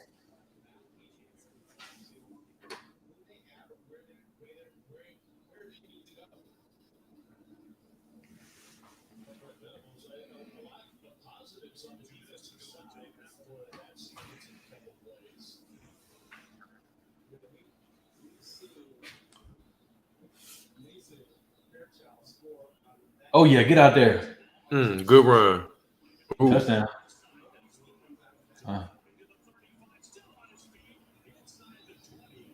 That looked like, what number was Tony? 4? What's Tony 4? 3. He was 4 in high school. Man, he hit that seam.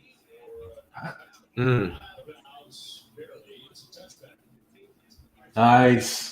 Touchdown. See, that's the pass he missed on that first drive. Yeah. Oh, come on.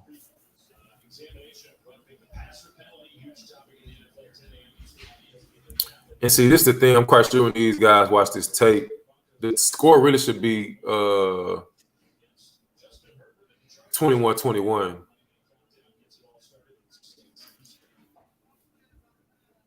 I think what Yeah, we happened was did touchdown. the defense got a little antsy and got a little rowdy, so it kind of threw their focus off. You know what I mean? But like I say, I just explained it not too long ago. They in a good spot, man. This is where you find out as a coach. You find out not only as a coach, but just everybody that's associated with the program. You find out what you're made of. You know what I mean? It's easy to be all hyped and stuff when everything is going your way. You get what I'm saying? But just like all of us, you know what I mean? When you get hit in the mouth by somebody else, you know what I mean, that's continuously hitting you in the mouth, what are you gonna do then? So that's a good job by the coaching staff as well as the players, you know, down assessing what the situation is. Okay, now we're only down by 2 scores. Like I just mentioned not too long ago, we just scored before half. We need to play like, okay, now I think it's 1:36 left in the game. In the half. We need to keep them out of field goal range and keep them out of the end zone, most importantly. You know, if they get 3 before half, okay, cool. We don't want that to happen. But, you know, the biggest thing is keeping them without a field goal and keeping them out of the end zone before half. So when we get the ball back, another opportunity to score. So good job, Kansas. If I was a coach, I would say something like, we got to look at what we know and what we think. Hello. I think we could get the ball back. And we know they turned the ball over already. So we can get another 7 before. I would tell them we can get another 7 before halftime. Then come out, get the ball right back at the half.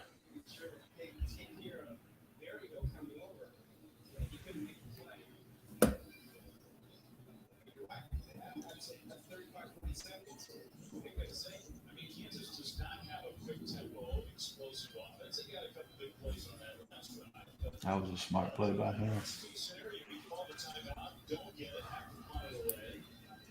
Worst case scenario, a minute or less than a minute on the clock, 70 yards to cover. I think there are about 80,000 fans there. In other words, the preaching to the choir. They may make up for it here after the big run from right for 36 yards.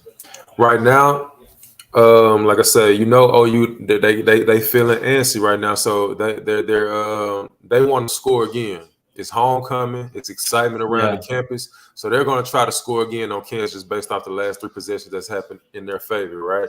So as a defense, what I'm telling my players is, number one, be disciplined. We don't want to get penalties that's going to get them closer in field goal range or in end zone, right? So number one, be disciplined. Play our assignment. Let's play tough, and let's go into the half 35-21, right? And another coaching point I just want to make, you know, perfect example that I was finna is crazy that just happened. We want to keep everything in front of us. I'm a defensive coordinator. I just don't want to get beat deep. I don't want to put them in field goal range, and I don't want them to get in the end zone. That's a perfect play. I don't know who the kid is, just came and made their tackle, but that's what we want to do. We don't care about them making throwing those little short routes. That was a good open field tackle too. That was a great open field tackle. Come up and make the play. Get ready for the next play, right? Yeah. They're gonna hand it off. I like this kid up here up top, line number 47. The kid, I don't know I forgot his name. He's a transfer. Woo. Come on, man. I wish we had the remote where we can press play and rewind it. And not from this angle, from the back angle. Yeah. Well, it looked like, you know, somebody, I think number 1 was supposed to come down and fill that gap, but he was just. Let's see. Perfect.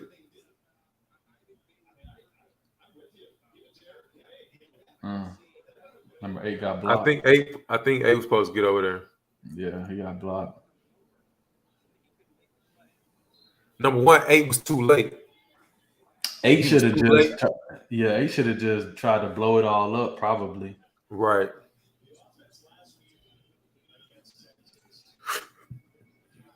But we good though. Like I said, would I like for them to get 3? No. But if I'm a defensive coordinator, they must take 3, 0, or a turnover. I don't care which one, their choice. All I want my guys to do is play disciplined football, come up and make the tackle, and we live for another day. But You know what I'm thinking? What? From offense, ain't no way you keeping me out the end zone. Of course, of course. We on the 42. We on like the 37, whatever. That's two passes. Timeout. We still got 2 more plays. So what I think has just happened, and you can correct me if I'm wrong. This is how I'm looking at this. The backers, they're playing up too close to the line of scrimmage now because now they've been threatened by the run. Number 0 has given them a run for their money. So now they've stepping up and what their quarterback just did. I don't know what the name of the route is, but he just hit it right behind them. Mm-hmm. So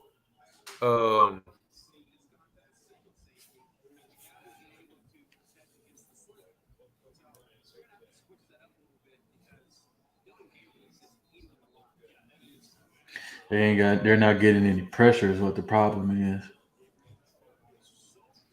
He eating him alive because he's back there playing 7-on-7. True. Another thing is what I've seen is as a defensive, like it kind of like as a defensive lineman, when you know you have when you in certain situations Kansas, I don't know what they've been getting off the field on 3rd down, so they got a lot of sacks this year so far. So that means that our defensive line is aggressive. We getting out to the playmaker. So what that does for offense, let's throw a draw in there, let's throw a screen in there. They're about to run the ball. Already. I mean, you better call a timeout. You're playing prevent. Called P3C6C. I don't know what's going on with this.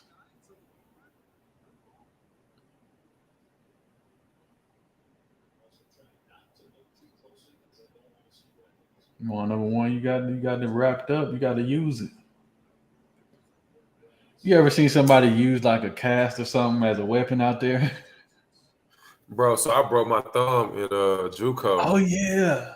I had surgery, and then I came back like a week later. Number one, I had the cast on, the playing cast. Then I had to wrap it up with a whole big soft thing because they won't let you use the cast because they consider it as a weapon. Didn't they just give you like a foam pad or something to wrap They around? gave me a foam pad, but it's no different though because I mean that big foam pad is like a big old, I don't even know what to call it, bro. But you can still, as a defensive lineman, a club rip is good for that. Mm-hmm. And this tease tape real quick. I hope they replay this. Coach Bourne used to say this shit all the time. Quit catching blocks. You get what I'm saying? When you catch blocks as a defender, the receiver feet is steady moving. So now we just create more real estate for the guy to continue to push forward and get the back some space to get in the end zone. And that's exactly what just happened. None of those guys on Kansas came up and made any contact with the receiver. You got to make it. You got to initiate the blow sometimes, man. You have to, or you just making the perimeter softer than what it actually need to be. You got to you have to set the edge. And I'm saying that from I played defensive end. I played a little bit of outside linebacker in high school and things of that nature. Mm-hmm. You can't create a soft edge. You get what I'm saying? You have to make sure that you set the edge, whether you the corner, whether you the safety filling the alley coming up on the jet sweep or something, whether you the outside linebacker, nickel, it don't matter, in whatever. You have to come up and set the edge at all times. Look at this. Everybody's catching blocks. I'm happy Nobody's to. Oh, he got rolled up on. He got rolled up on bad. Bro, I remember we playing TCU in 2013, bro, at TCU. It's the end of the game. My kneecap pops out of place. It's like 2 minutes left. Tavai fell in the back of my doggone kneecap, bro. I look up, my doggone kneecap on the side of my leg. So when you see that, what do you feel? I started screaming because the crazy part is I ain't know, look, bro. This is the crazy thing. I ain't know it was, bro. It's like this. It's almost like So that's why I tell you if you're in a leadership role, don't panic because you're gonna panic everybody else. At first, I just knew I couldn't get up. I just knew my leg was stuck. Mm-hmm. Ben standing on top of me, Ben Goodman.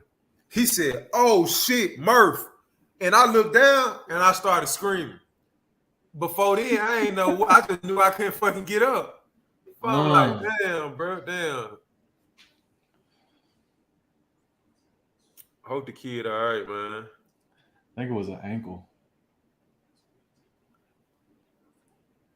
I mean, it must be serious.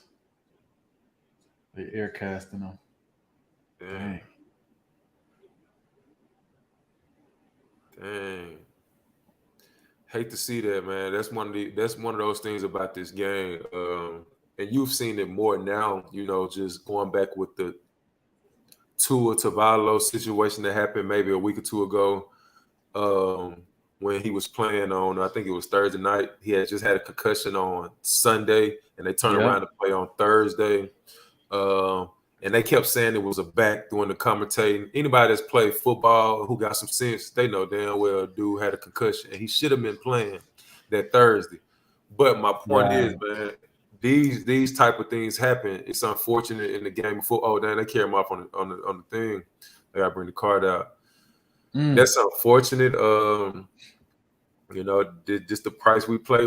This the price you pay when you play football, man. At any given moment, it can. Ooh, I wonder if it was a shin. Like, you know what I mean? I don't even want to see it. Right, bro. I've still never watched the film of when I got hurt. For real. Mm-hmm.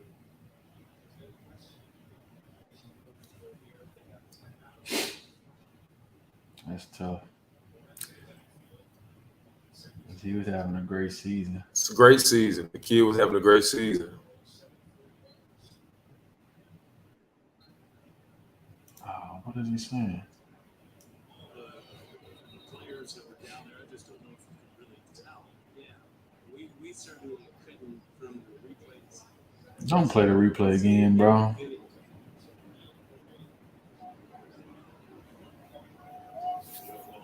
It must be something that he can't put any weight on that foot, though.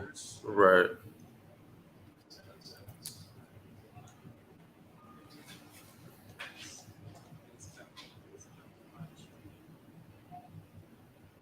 Bro, you couldn't bring the damn thing closer. The fuck? Come on, bro.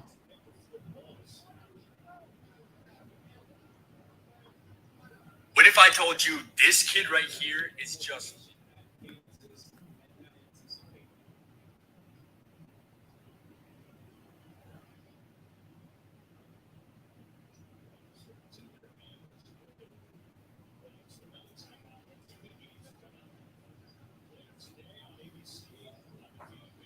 That is unfortunate.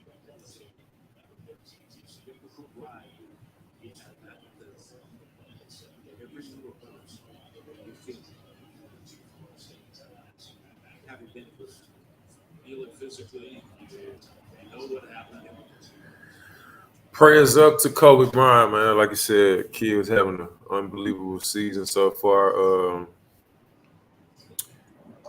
It's like I say, I like what Michael Parsons said earlier about how they operate in the Dallas Cowboys locker room. Like, it's everybody's held to a standard. So don't get comfortable in your role as I'm a backup. No, you need to prepare like you're the starter. Kind of going back to what we was talking about Jason Bean, how he stepped in last week and threw 4 TDs and a half. So the next guy that's coming in, this is your opportunity. Yeah. This is your opportunity. That's the thing about life we have to learn. You never know when your opportunity is going to be. Just be prepared to show up and show out when you're presented with the opportunity. Yeah.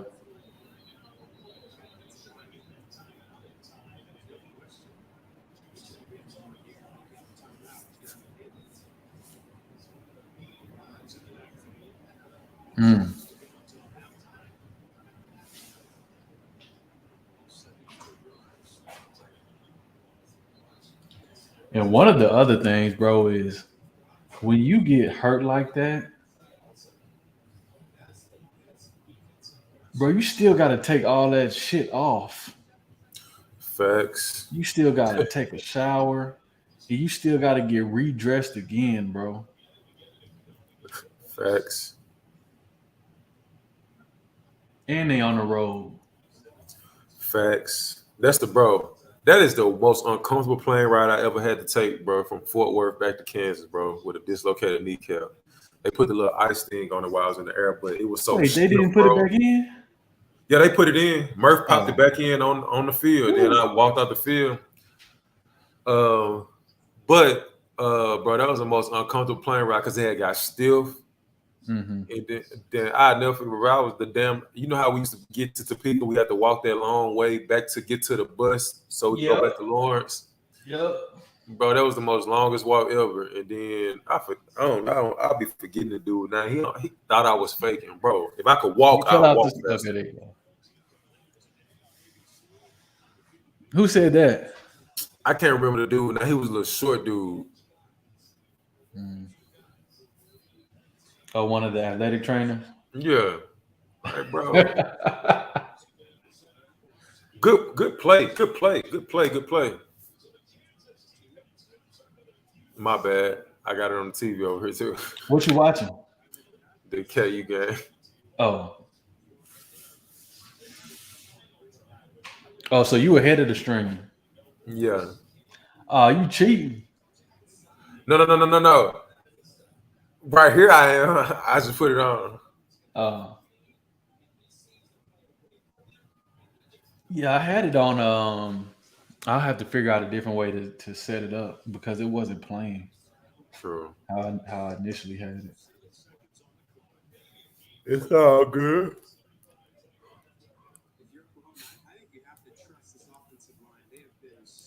It's a fake. Ooh, nice. Oh, this is what you was talking about.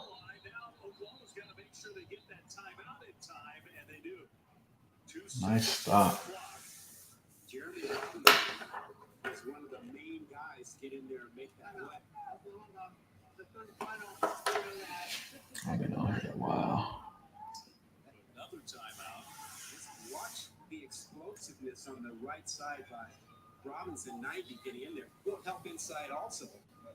But that's the best defensive run stop Kansas has had all day. Number 11, that kid is. I like the kid, interior lineman. He's made a lot of plays this year.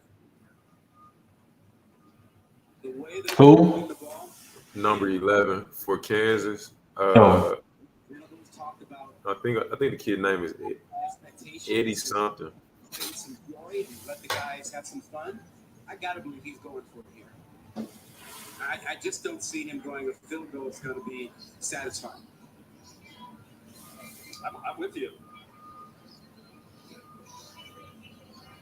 We'll see what Oklahoma decides to do. 2 seconds Come on the on. clock. I mean, low man always wins. And Kansas got lower. And Robinson was not going to be denied. He was not letting go. It's not the field goal team coming out there. So for Kansas, defensively, you have to make sure that your edge guys, your overhang guys, keep contained because Dylan Gabriel could come out of the side. Quickly under center, Barnes. Nice. Not going to get there. So the Kansas team. That's a big play by Kenny Logan. After all that, Kenny Logan got into the backfield and stopped Javonte. That's nice, especially after he missed filling that hole. Yeah.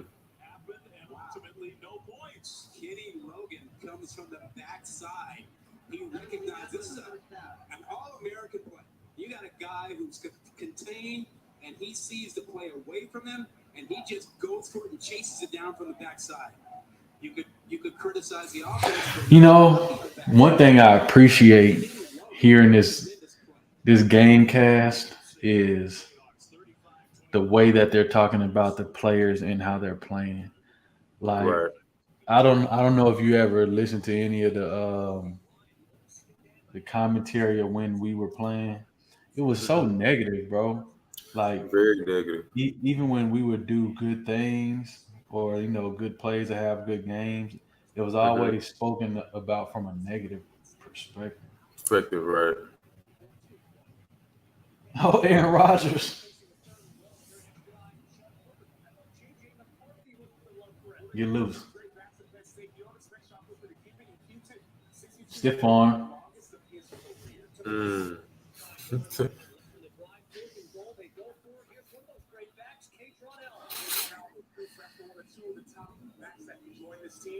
Penn State has more touchdowns than first downs. Well, it's because of this. J.J. McCarthy intercepted pick 6 by Curtis Jacobs. And it bounced off of P.J. Mustipher. It hits Chop Robinson. Jacobs gets the touchdown. We're in a game like this, you know it's going to be a defensive battle. You have to score on defense. Late field goal by Michigan gives them the lead. Elsewhere, the heat is on Brian Harsin. 1-6 in his last 7 SEC games, taking on the lane train. And Ole Miss, how good is this route by Dayton Wade? It's a double move. Look at how much time. Right.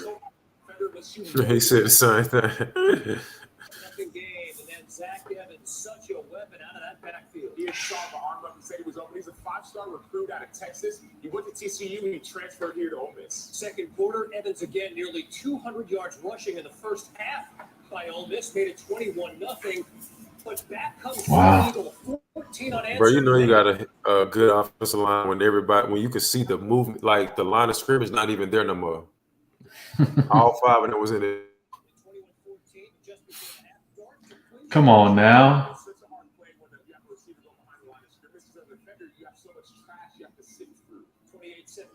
Over on ESPN. Texas coming off the huge shutout win over OU last week, taking on a dangerous Iowa State team. Hunter Decker's Jalen Noel. He talked about dangerous. That's their past Russell Wilson miss.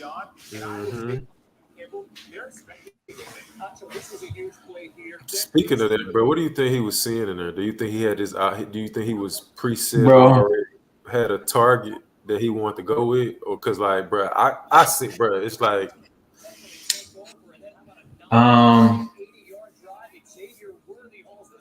The truth is, I believe that he didn't like that concept over there because that's the same concept he blew the Super Bowl on. Gotcha. It's the same play. Gotcha. That's what I think. I think that's why he went away from it.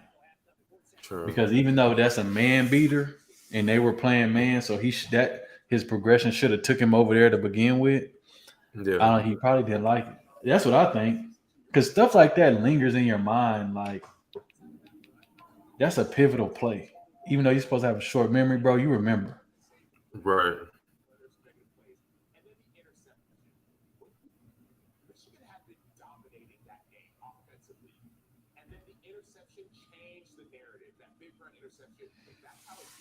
Man, let me see if I can. I'm not trying to see him talk. Elsewhere in the Big Ten going on right now, tremendous running backs combining Minnesota and Illinois. Mo Ibrahim, one of 2 touchdowns. What do you think about the troubles Russell Wilson is having right now in Denver? What do I think about the troubles he's having? Yeah. Or you want me to speak on it first?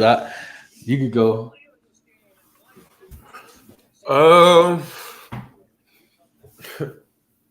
According to what social media say, I'm gonna throw a little fun in it. Future came out with a song a month or 2 ago.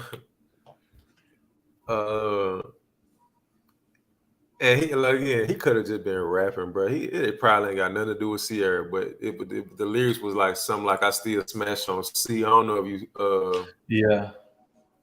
But you know, I don't know, bro, because he's not the Russell I remember seeing in the Seahawks, because he has talent around him now. Like Jerry Jeudy, he's a better receiver than Tyler Lockett, in my opinion. Or you know what I mean? Or they might be neck and neck, but my thing is Russell Wilson, like it'll be times in Seattle. Put it like this: he would make stuff happen in Seattle. Now it's like sack or like it's too many 3 and outs. Like he's not extending plays anymore. It's like he's not creating. Mm-hmm. So that's my take on it. Like I don't know. He's been. I mean, I wouldn't say that they told him he can't do that. I mean, they just pay him a bunch of money. So we need all. I look at it. Go ahead. No, go ahead. I'm done. Oh, I look at it for a little different, and a little deeper. So what I know is that a lot of times you like to work with people you like, right? Right. And you like to work with people who you kind of see eye to eye with. Y'all think alike when it's pertaining to work. Right. And I know that one of the coaches for the Russell Wilson Passing Academy is Jake Heaps. Bingo.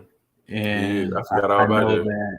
And I know that Jake Heaps was a player who couldn't make the players around him better. Right. But if he was around good players, then he could be successful. And I think that's a lot of what we're seeing play out with Russell Wilson. When he was in Seattle, he never had to be the best player. He had the Legion of Boom. He had Marshawn. He had a defense that was crazy. Yeah, crazy. And on offense, he had Tyler Lockett. And I think Tyler Lockett is better than Jerry Jeudy. But again, Jerry Jeudy is a young player right now. Tyler Lockett is a veteran. So I think now Russell's in a position where he has to play LeBron James to these players that are around him and teach them how to be champions. Instead of just being a fucking Rajon Rondo, who's a good player, good point guard, but you just put him on a championship team. You make a good point. The roles have reversed. I was a younger player where I could just play my role. Now I got to play my role and do other things because they don't know what it means to go to 2 Super Bowls, win 1, lose 1. So that's a great point. That's a great point.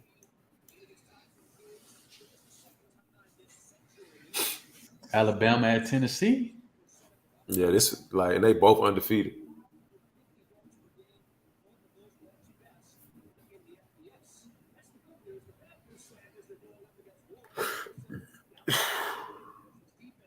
Well, look at that man's suit. He got on green shoes. Looking like money, ain't he? Looking like a dollar bill.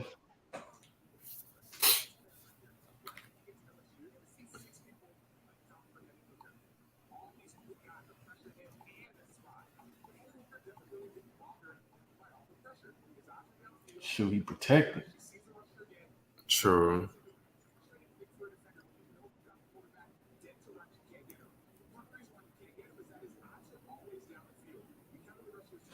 Double team. And your back picking up the backer.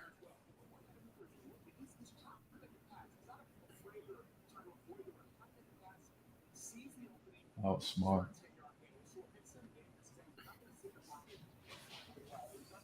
And brown people, like what that kid just did, what that quarterback just did, bro. The average person can't do that. He had to make so many decisions in bruh. Like you know what I'm saying? Like what they just broke down and what like the quarterback, like, bro, they'll just let you know, bro. They always the stigma of athletes are not smart. They only can do, bro. We have to make more decisions in a split second than most people have done in their entire life. Yeah. And like they gotta be right now decisions. We don't have time to think about like it gotta be like it's almost like a progression, a quarterback going through. Oh, this don't work, boom. This don't work, boom. This is what it is. Yeah, and we watched all that in slow motion. Right. Nice.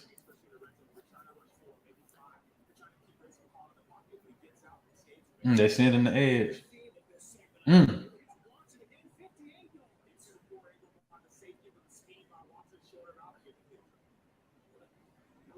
Look at that feel.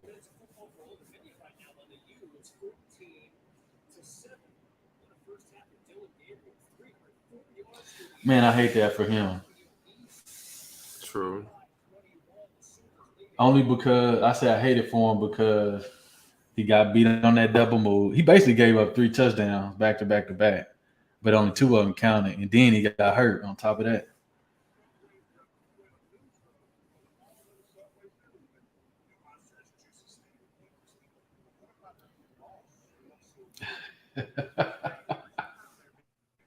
Man, what do you think about that? What I sent you on Instagram?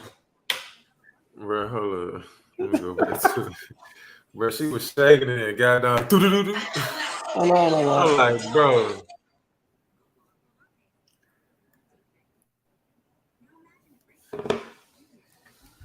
Man, that's funny.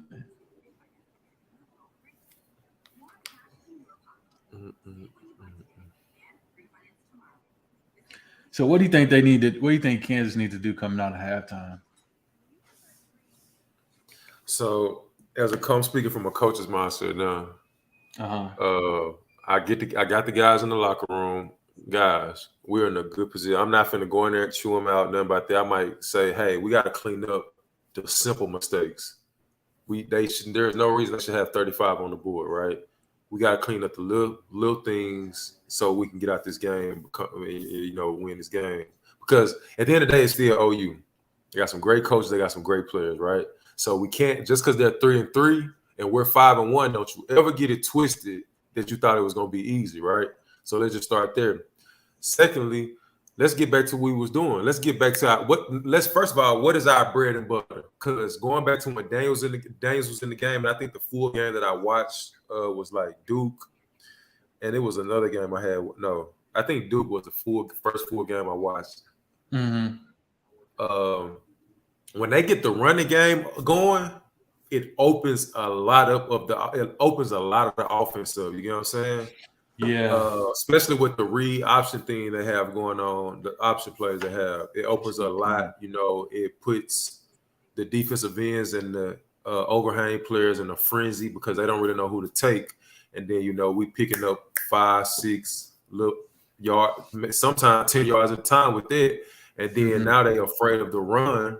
And then now we got them soft on the run. So hard on the run. So now it opens it up. Right. So now it opens up and it opens things up for the pass. And kind of sort of what OU has done. Number 0, I don't know the kid name. The kid is good. I forgot where he's a transfer. I think he's a transfer from Tennessee. I think I could be wrong. I think the kid is a transfer from Tennessee. But they're getting movement in the and just as good as me or anybody else, bro. Once you get the run game going, bro, it's a nightmare because now it's 2-dimensional, and that's just 2-dimensional on the surface level of things. I can run the ball and pass the ball. That's not even going in detail of what I can do off the run and what I can do off the pass. You know what I'm saying? Mm-hmm. So that's a whole another complex form of it. How I think about things, bro, you gotta make it 1-dimensional. But KU, you gotta come out, get back to the basics, find your bread and butter, and open things up so you could throw to them big long receivers like Skinner, Arnold. The tight end made a hell of a catch where he adjusted last week against TCU. I don't know if you've seen it. I think it was either Daniels. I think it was Daniels, but Daniels threw it down the seam to him. Bro, the ball was coming. Like he was when he looked to turn around, seeing where the ball was, he was looking over his right shoulder. And then he made a last second adjustment and caught it in his left shoulder. I'm like, damn, he made a hell of an adjustment that hell, some receivers can't even do that. Facts. So that's what I think. I just need to get back to the basics, bro. What I've seen so far this year. Get back to the running game. Tell Bean to calm down. Cause like I said last week, bro, I think sometimes he's too antsy. Yeah. Calm down. I think you're right. They do need to get back to the running game because now that you say that, one of the things that stuck out to me, and I mentioned it to you on the phone that same day, is just looking at the stat line, you could tell that they've had a balanced attack because he was only passing the ball like 20, 24 times a game. less than 35 times a game. I think at this pace, they're going to be passing the ball 40 times this game. Exactly. And you And can like I only said, I do don't know that. if You can that's only be – go ahead. no. Go ahead. I ain't mean to cut you off. I was just going to say you can only pass the ball that few times and be successful if you have a balanced attack and you open it up with the running game first. Right. And I think sometimes it's like I say, bro, just this, and a lot of things I'm speaking from experience, coaches I've been around, and just information I've picked up and studied on my own. Like sometimes as a coach, you feel like because who you're playing, you have to do more. Sometimes all you got to do is continue to do what you're doing. And I'm a person that how I coach, like I understand there's adjustments that you have to make, but also we're going to stick to who we are at our core because it keeps everybody on the same page, and it also everybody understands what we're trying to do. I feel like when you're trying to outcoach the next person to outcoach, you don't have to really outcoach nobody. Just keep your guys sane in a good headspace, give them the confidence they need, give them the play call, tell them go out there and execute it, and we'll live with the results there. It's like but we what won't we're talking about lose. being double down at what you're good at. Exactly. But then I'm finna say this: we won't lose doing something that we're not. You know what I'm saying? At least I can live with we're losing at something who we are.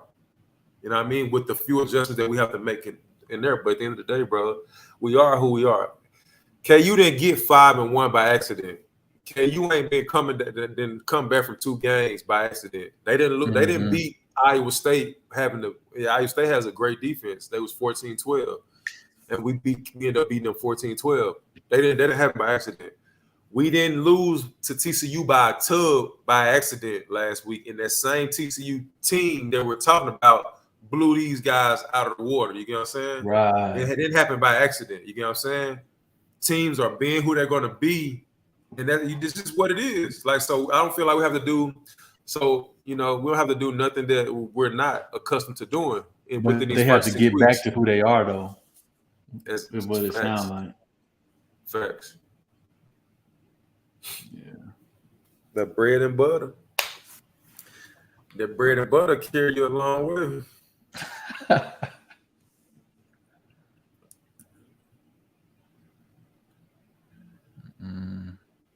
So are they gonna have a Big 12 championship game or what? Yep. Right there. I guess that's what they were talking about. What I was gonna say is it's almost like your struggle meal. Let's go back to our struggle meal. That's what was helping us out.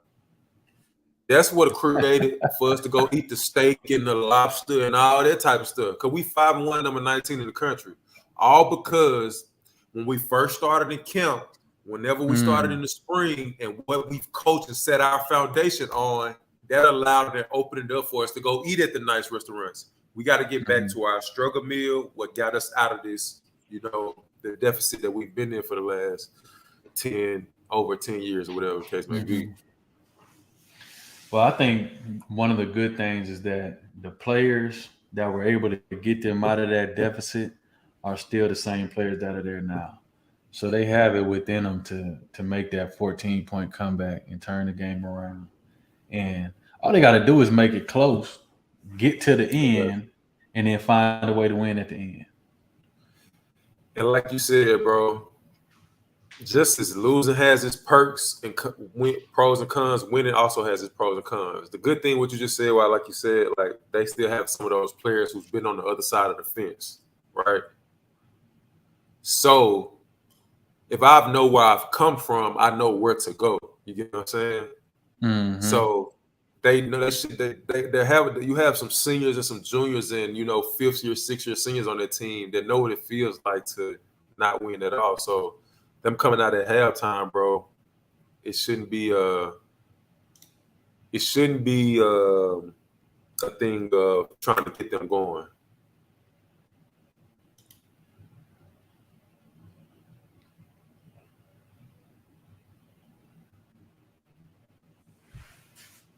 And another thing I like to see them just watching these few highlights, we have to make tackles and we have to get off blocks.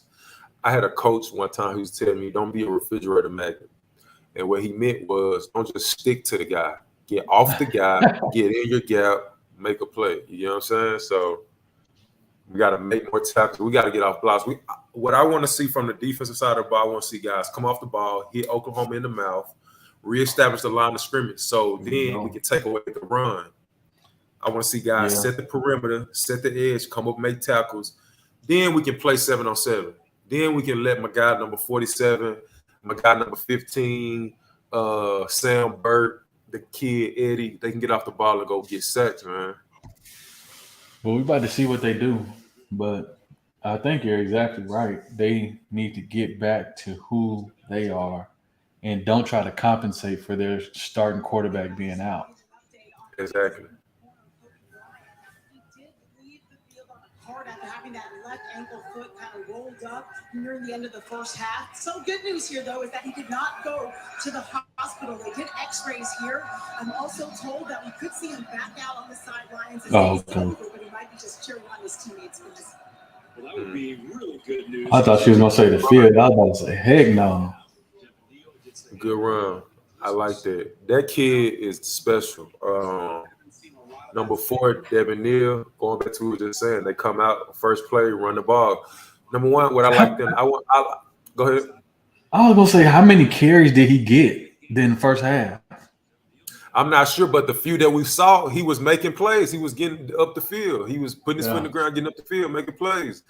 And going back to what we were saying about what do they need to do, their best, going back to your point about that means that the number of throws they're having, you know what I mean?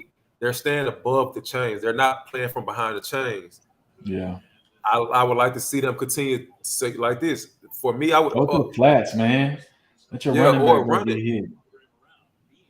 Exactly. And to my point, I wouldn't even call the passing that from my perspective. I'm offensive coordinator. I'm gonna run it again. If it ain't broke, don't fix it. Well, they can't run it 12 times. I mean, I don't know how many backs they have, so maybe they can. This should have been a penalty. Man, if that was Peyton Manning, that boy getting ejected. Exactly. I mean, not Peyton Manning, Tom Brady. Tom Brady, yeah. Peyton, too. They one and the same. Right.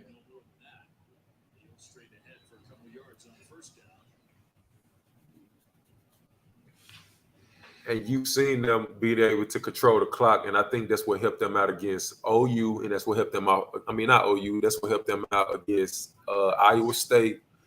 And that's also what helped them out against TCU. Even though they lost their game against TCU was putting up points. You get what I'm saying? So they was able to control the clock to make the game manageable, but they only lost by 7. So learning how to manage the game is big and crucial as well.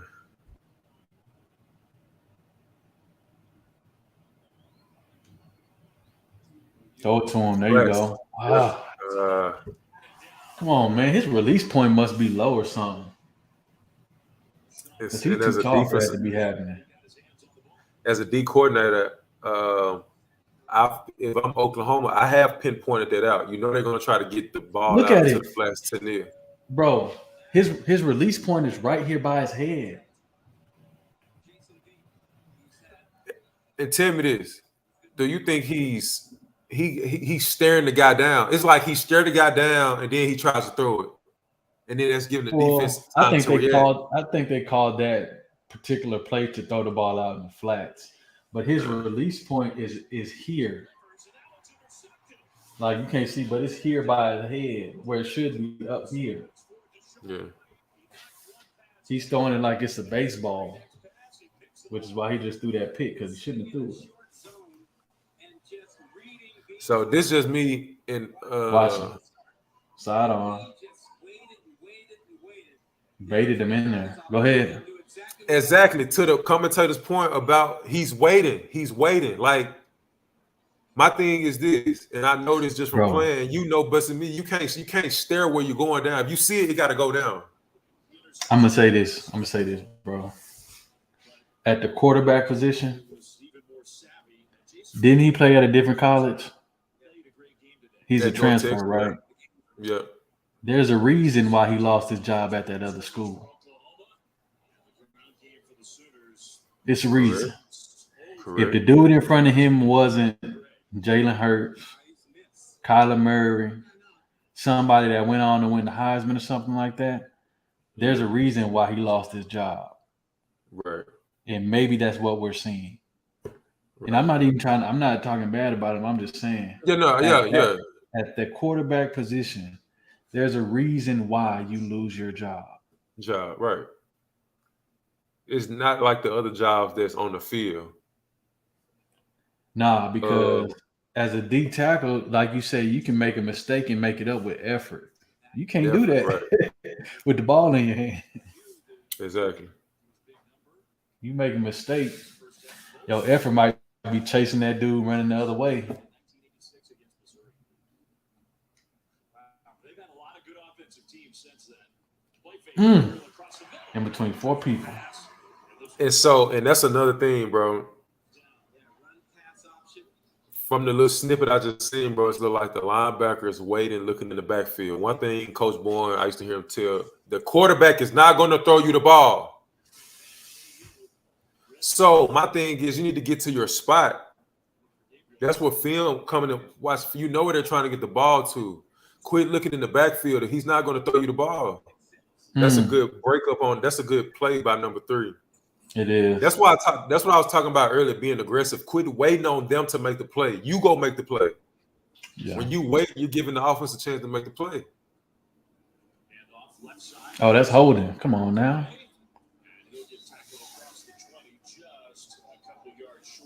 So if you're getting held, how do you get that scene? As an offensive player or a defensive player? Defensive player. To be real with you, as a defensive player, because how our mentality is in this defense, you better not ever come back to a coach. You let a coach talk to the referee about holding. Don't you ever come back to a coach telling them that the offensive player is holding you. You're the defense. So of course they're going to hold you. And the thing is, what we don't understand, especially in the trenches, holding happens every play. You know what I'm saying? If they don't get their hands on you, they can't hold. If you initiate contact and extend your arms, they can't hold you. But if you waiting on them, they're going to hold you. You get what I'm saying? Come on now. So my thing is, as a defender, ain't no such thing as holding.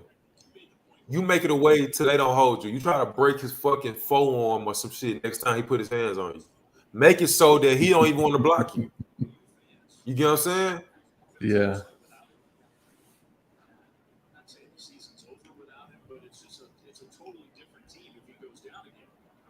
Try to hit that nod route. I would like to see number 7 be a little bit more underneath that. And then, let me see this. They ran all that just to get the motion going there so that number 9 could do the nod route on the inside. Gotcha.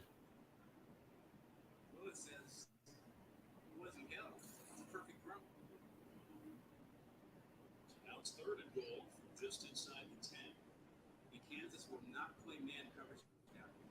They will pick it fence, try to see the quarterback and the receiver simultaneously. Yeah, they need to play man. He open. That old Texas route.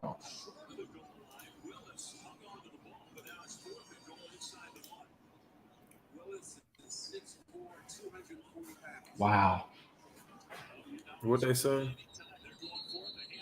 Ooh, I would have loved to see that. He said he's 6'4", 230. And another thing I want people to understand, you can attest to this. This kind of how I learned.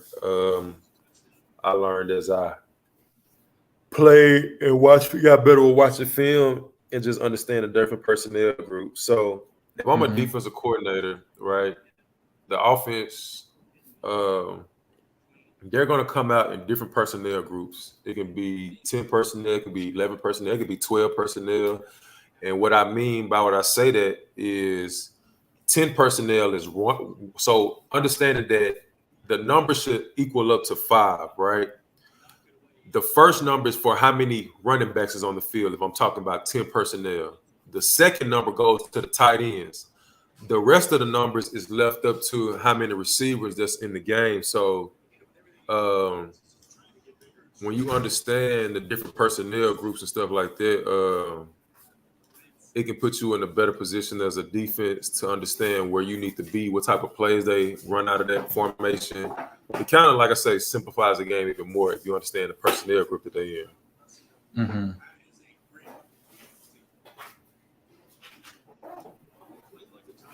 It does, and that's it. It's like you said, it's situational.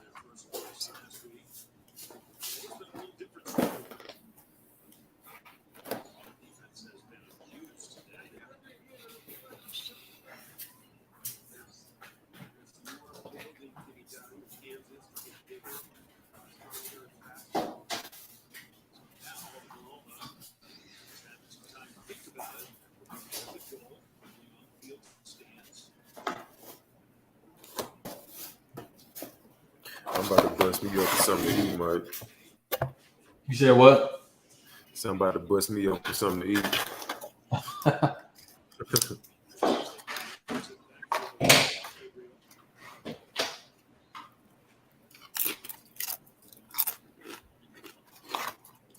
Let's see if this makes it better. Come on, man.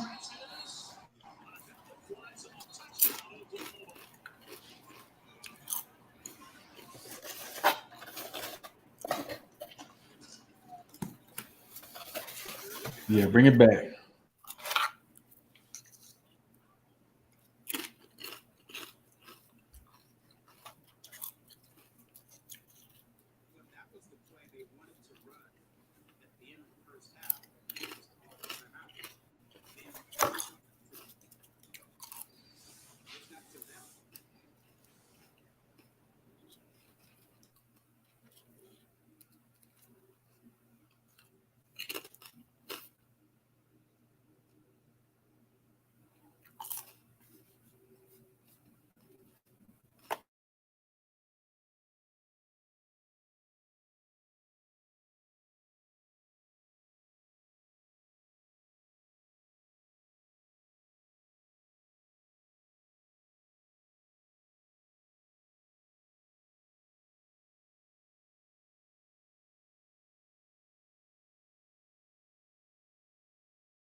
Oh, there we go.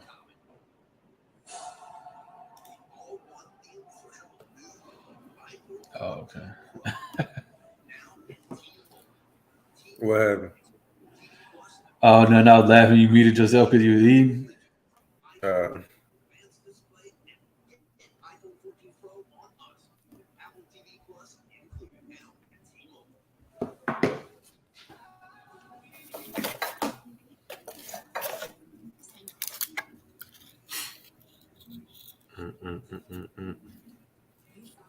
And that's the thing, bro. As an offense, you got to take care of the ball. And what I'm slowly seeing unravel right before our eyes is the same thing that kind of happened last week against TCU. Mm-hmm.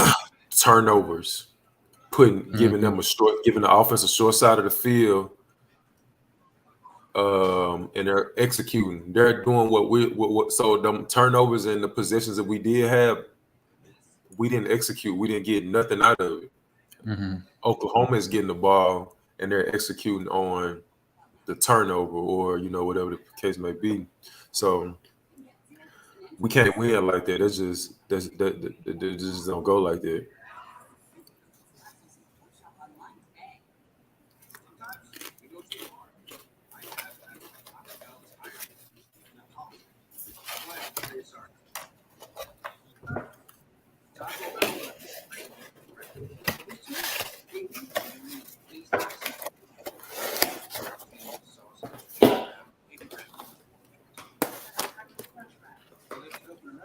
I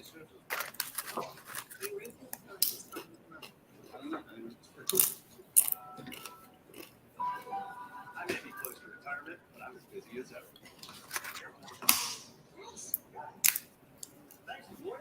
I'm confident about my future. I know. I got too much time for it. Boy, I provide guidance for the right investments. And helps me be prepared for unexpected events. They make me feel like I've got it all under control. Because I do. Be confident to and through retirement. Yeah, 2022 MLS Cup playoff.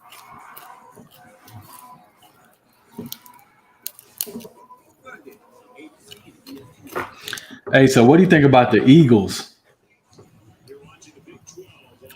You know, I haven't seen them play yet. Okay. But I know they undefeated and they play the Cowboys, but 4-1 or 5-1. They play tomorrow. But I do know they got a good offense with Jalen Hurts. They got that boy Devontae Smith and AJ Brown. You can't double both of them. But I haven't seen them play yet at all.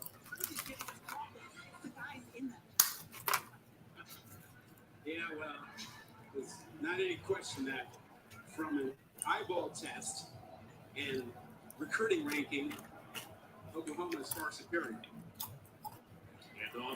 You a fucking fan, dog. One of the Kansas coaches told us, and not trying to knock their own players, because I think they love this group of players and they played really well. But the point was, And our players, what we might start seeing now is Power 5, and in some cases only FBS. how many picks do they have so far this game? And the point about the jersey numbers, you might start to see them bring a safety up in the box to kind of eliminate the run, to force Jason Bean to try to beat them passing, which, you know. And 11, another handoff, and again, Devin Neal just. You might start to see them sneak. Go ahead. I was gonna say, but the issue is gonna become it's 3rd and 9, and they're snapping the ball with like 25 seconds left on the clock. So they're not controlling the clock. 2, they're turning the ball over, going 3 and out. Right.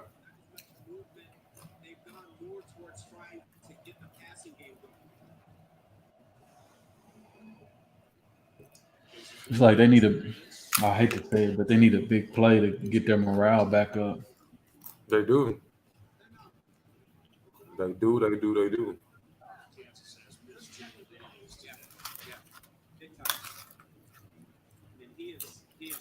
And so this is the thing, and this is, like I said, I don't know the mindset of the coach, but Bean can throw the ball. We've seen that, right?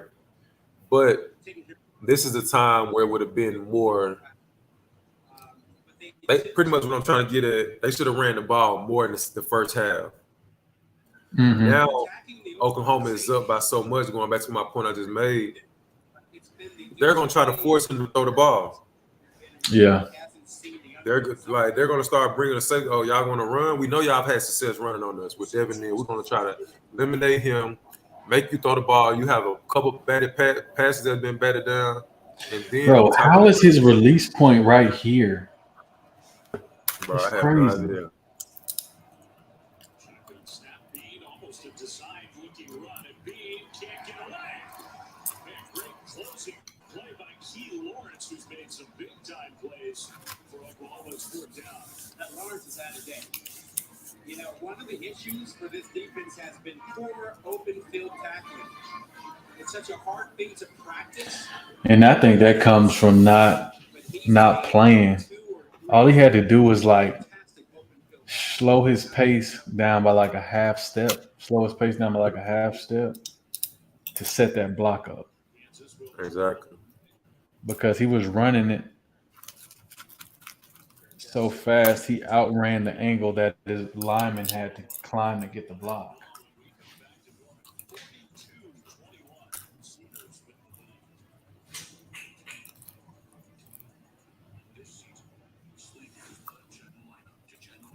Facts.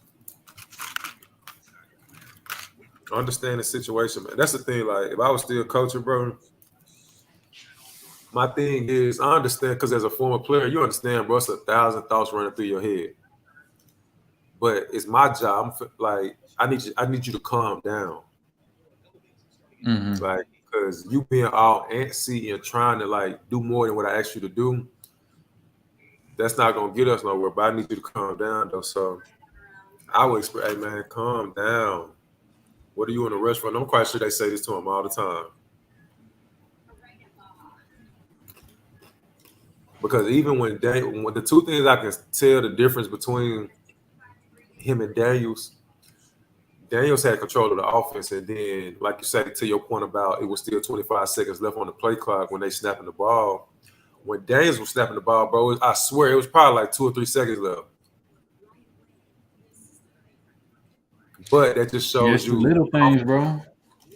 but it shows you how comfortable he was and what the play was called, and he wasn't in a rush to get Mm-hmm. to where he was trying to go.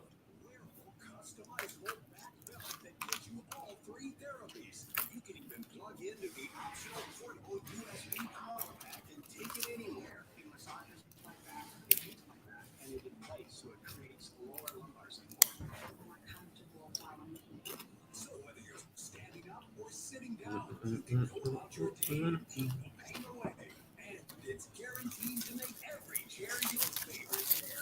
Order now at CallingHeatBack.com to get 20% free shipping on your very own Calling Heat Back grab from Sharper Image. Go online at CallingHeatBack.com. Oh, At Public Rec, we're on a mission to make comfort look good. It starts with our best-selling all-day, everyday pant. A first-of-its-kind technical pant that's more comfortable than jeans and more stylish than sweats. come on, man. With Public Rec, choose your weight and length to guarantee a perfect fit, so you can be comfortable and feel confident. Bro, have you remember Dorrance, don't you? Yeah. Bro, he had a big game last week against, I forgot who they played, but he had a block kick, had a block punt, a sack forced fumble for a TD, bro. Oh, I thought that was the Marcus Lawrence that did that. Now, DeMarcus Lawrence picked up the ball and scored, but Dorrance the one who, yeah, he's not. I mean, he was always nice. bro. I think it's cool how like we got to see him come in and then grow into who he is now. I mean, I don't know him personally, but I'm just talking about as a player. Right. Crazy, like his progression and how he maximizes his ability, bro. And it seemed to me, bro, like he keep playing at the speed that he's playing at this year, bro. He just signed a new contract for like 2 years, 13 mil, bro. The way he's playing right now, they're gonna have to restructure that at the end of the year. They're gonna have to extend some more, bro. Yeah. And you see blown coverages, you see guys trying to do too much. You don't see schematic problems. You just see, guys not being disciplined. And I think that changed this week. You noticed Brent Venables in practice earlier in the week having a pretty darn hands-on role. Yeah, we saw him Thursday in practice, very hands-on with the defense. And I think that probably had an impact. Boy, that pass rush ain't doing anything. Gabriel to Mims, who cuts it middle, got knocked off balance, but easily a first down for Marvin Mims. And I think sometimes when you become a head coach, they run a hurry up offense. Yeah, keep that same defense on the field. He didn't look. No. Or did he look? I don't think he looked. I don't either. that was Durbin. Oh, yeah, he did. It's the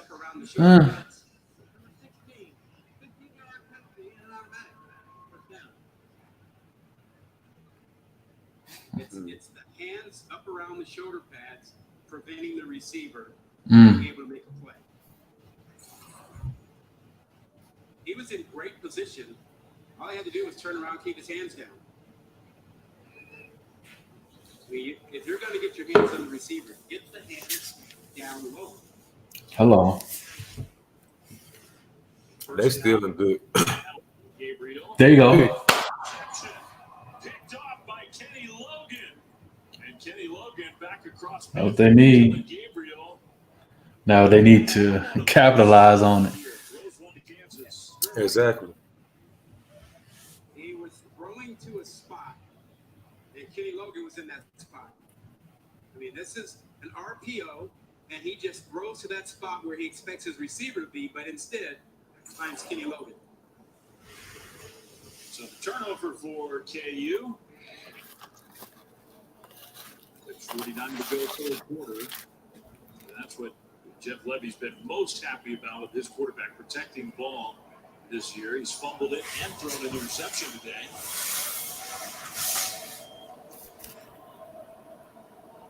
So now the Jayhawks offense back on the field, trying to make a game of it. Bean's going to go down the side. Come on, bro. What are you doing?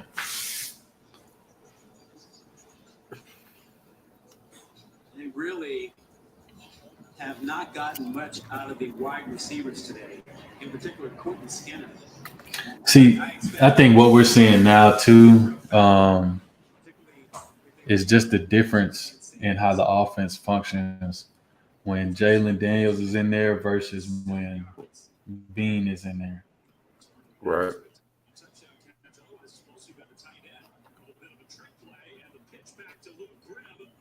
I like the play call. Yeah. But just like you were saying, the receivers haven't gotten many balls today. Nope.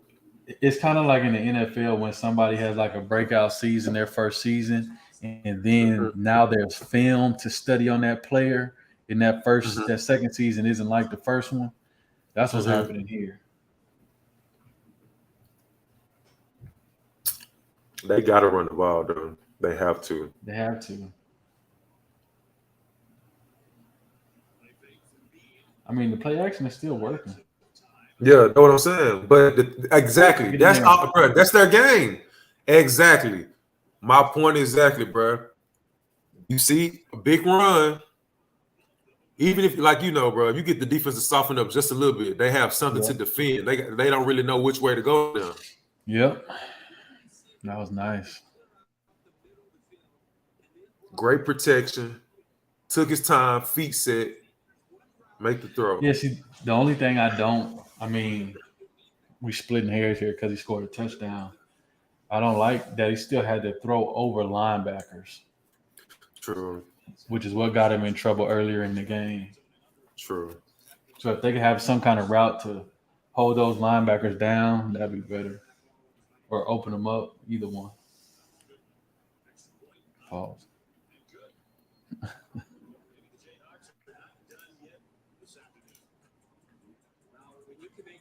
But that's exactly what needs to happen. Run the ball, open it up so you can do play action.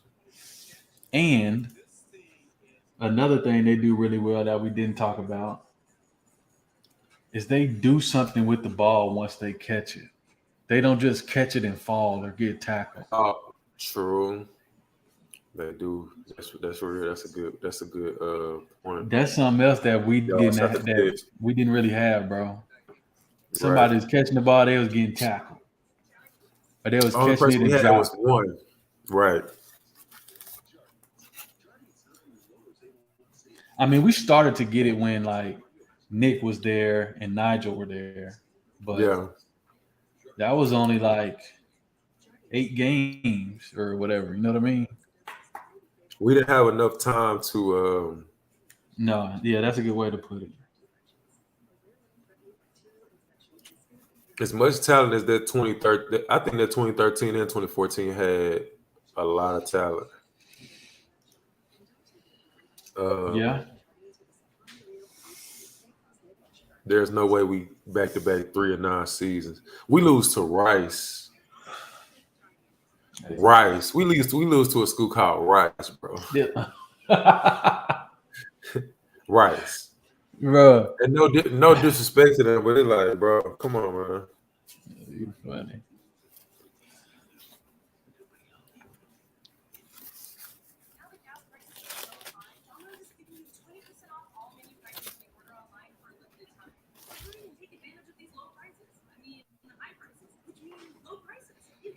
Oh, Domino, bro. I used to eat Domino's all the time when I lived in Mississippi. For real. Yeah, I ain't like going out.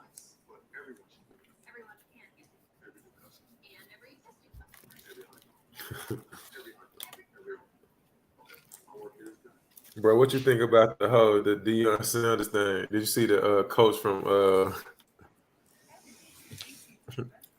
bro sounded like a hater. Mm-hmm.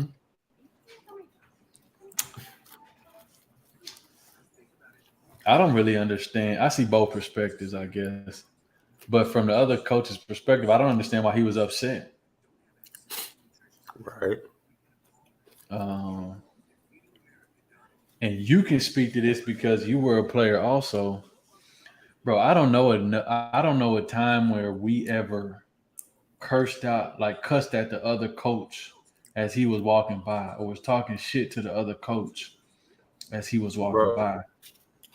Let alone if that coach was a Hall of Fame football player. You hear me? So there's that. And then I don't see why the coach was upset. I mean, Deion said it himself that he doesn't know the last time Alabama State sold out the stadium. So he was a good salesman all week. He did what he was supposed to do, sell out the game. It's a business. Yeah, it's a business. And I heard him in an interview speaking about that is part of the reason why a lot of HBCU games are not televised, because they don't want to put an empty stadium on TV. Exactly. He did say that, bro. Why would you put an empty stadium on TV? And then the thing is, it's not like all these P5 schools be having a sold out stadium, but the name carry enough. The name carries enough. You get what I'm saying? So, to your point about that kid was cussing at Deion, bro. It was more than just one. Right. You know what I mean? I'm so sick of these disrespectful ass kids, bro. Like, like real talk. Like, you really finna make me go on a soapbox, bro. Like, who the fuck raised you? Like, bro, come on, man. Do you want to get into that on this stream? Because that goes back to what we were talking about a couple weeks ago about. I don't even want to do it. We can save for another one. We ain't trying to do another. Yeah. But you're right. You're 100% right. Like, even the kid, like, I don't know his name, but even when the kid going back to when the kid disrespected Cam Newton at his camp. Right. Like, bro, what's up with you old new age kids, bro? Like, y'all tripping. First of all, you got number one. Everything starts at home, bro. Like, I'm the coach. I try to be even keel with every child, bro. Like, from experience with coaching. Now, if you want to go back to this back and forth thing, like, how many adults you know that's gonna go back and forth with a child? Not many. Good set. But my point I'm getting at is, bro, like, you got these parents who don't have a sports background at all. They feeding these kids heads while they in high school or whatever level they at. Then they get to college and thinking it's the same game. Yeah, it ain't the same game, clown. You know what I'm saying? And the messed up part is they feed them that in high school, not realizing they're part of the reason why their kid ain't gonna make it to college. Not gonna make it to college, not gonna thrive in the college, because one thing, bro, we all know. We just got through talking about we played for a coach who would tell you straight to your face about like what you meant to him as a person. Not alone, you know what I mean? You could pretty much how he dealt with you as a player, that's how he dealt with you. That's how he really felt about you as a person. And we kind of know that, you know what I mean? Thanks. Like these new kids, but they don't know how to take criticism. Is always somebody hating on you. Bro, how am I hate on you, bro? I can't even technically, like, you really want to be realistic, bro. If I'm 30-something years old and you 21, of course I can't do what you do. Like, let's just go and put that right there. You know what I'm saying? So, but the thing is, I got enough experience in your field to what you're doing to tell you what you're doing and how you're doing it ain't the way to do it. You get what I'm saying? Mm-hmm. Because college football is bro, it's $1 billion business. Yeah. There's a system in place. You're not going to overthrow the system. So all those tactics that used to work in high school and pee-wee and stuff like that, bro, where your mama can call the coach and be like, and transfer schools. Okay, cool. Number one, well, of course, we're in this era right now. These athletes transferring schools, bro, but they transferring schools thinking it's going to be easier, bro. It's going to be adversity, bro.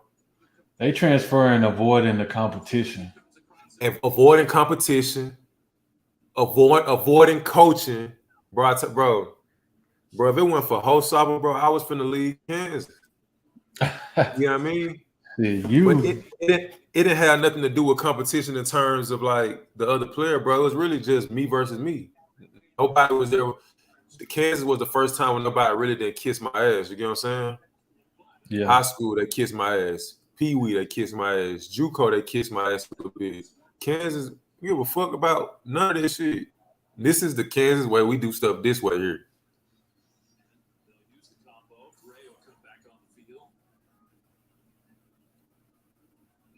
Gotta get more flexible. The ability to throw the ball just really opens up the rushing attack. Yeah, you sound stupid. Gabriel in the pocket.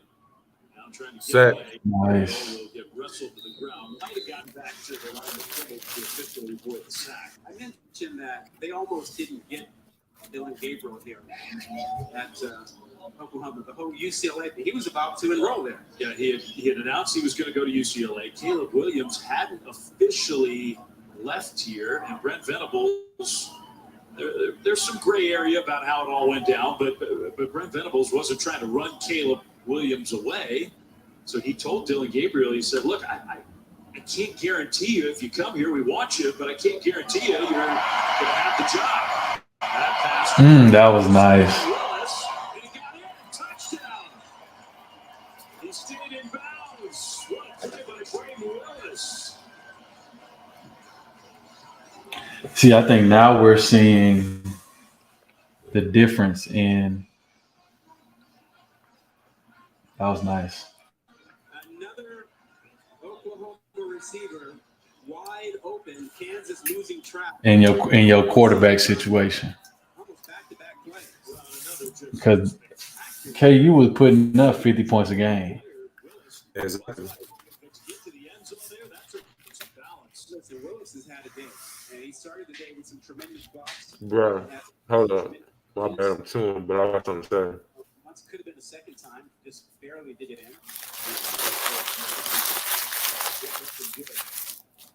And they're happy that Dylan Gabriel. Hey, that was a nice play. Yeah, you can I mean, he was throwing that the whole time. again. A blown coverage on the backside, completely wide open. We just have Definitely a nice play. But this is what I would like to say. this all season. We've seen Kobe Bryant go down, and this is another thing Coach Bourne used to always tell them, bro, communicate. Anytime that you see a guy wide open in coverage, bro, it's a miscommunication problem. You get what I'm saying? Like, you got to be, as a secondary, bro, and what I mean by secondary for people that's watching, bro, I'm talking about the corners, I'm talking about the safeties, the nickel backs. Like, everybody has to be in sync. That's why I was talking about giving up. When you playing teams like OU, you can't give them that. Yeah. I don't care what they record say. You can't give OU things like that because, again, we've seen it time and time again during this game. They're going to capitalize. You have to make them work for that. Suggestions right now. Texas has just called a timeout over on ABC. 4th and goal. They're down 4 against Iowa State. Jackson Dart, 3 touchdown passes. Ole Miss on top of Auburn on ESPN in a really entertaining game. And Coastal Carolina. I got another question too. I don't know what his record is yet though, but people was talking about Jimbo Fisher at A&M. And his record to this date is the same record Kevin Sumlin had before they fired him. What you trying to say? I think I said it. But look, check this out. But check this out, though. I want to know what Steve Sarkisian record is to this date as well, like right when the Charlie Strong record was the same. Because I truly believe if they would have let Charlie Strong build that team, by now I think Texas would have been back to Texas. You know what I'm saying? They should have let Charlie Strong build that team, bro. They've had 3, and I think Charlie Strong came in 2014. He was let go, I want to say maybe 2016, 17 maybe. I'm not sure. Then they bring in Herm. I can't think of the guy's name. Tom Herman. Yeah. They fire him because they fire him because he had 7-5 seasons, X, Y, and Z. Now we with Steve Sarkisian, bro. I just want to speak to the fact that people who don't understand, bro, a sport like football takes time. You know, it takes time to develop. Now, don't get me wrong. It looks like Lipo has turned the corner in terms of the direction where Kansas football is going to go, and he's done it in a short period of time versus the other coaches we've seen, right? But at the same time, though, you got to give people a chance to build something. It can't always be, oh, this guy can't get it done, I need to go hire somebody else, bro. Sometimes that guy that you hire, it's like this. They didn't went through 3 coaches. You might have had your coach the first one. Yeah. Sometimes the guy you hired is the guy, but the process is not a microwave process.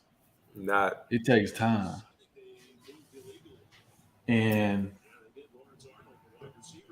maybe that's what we're seeing here. Maybe the coach now at KU is one of those guys, and he's just inherited, you know, the good recruiting classes from 2 coaches ago or something like that. You know what I'm saying? Les Miles, like he's still riding on the coat. He got the players from the transfer portal, but also he got some Beatty recruits still on their team.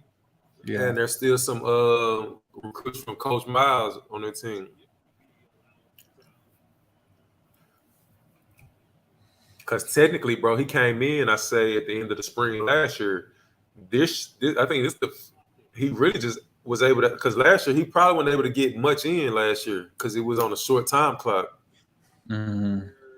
He probably was able to get a lot more in this year with the December signing period and the February signing period where he was able to get a full recruiting class of his own. Not feeling very confident about their ability to pick that up, obviously, and giving a short field to Oklahoma. It just doesn't matter how long the field's been. Well, yeah, they haven't stopped it at all. Yeah, you got a point there. They've moved it at will. And I think your point is probably the right one. It just false start. A game where maybe that shouldn't matter. This punt's going to bounce.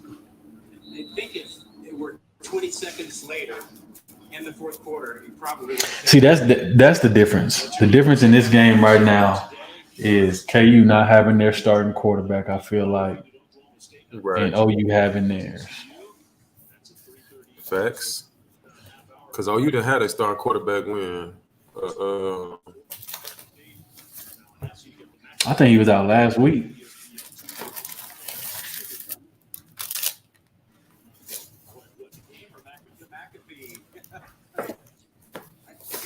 And like, it's cool. You can't really tell the difference when things are going well, but you can tell the difference when things are not going well and how the team responds.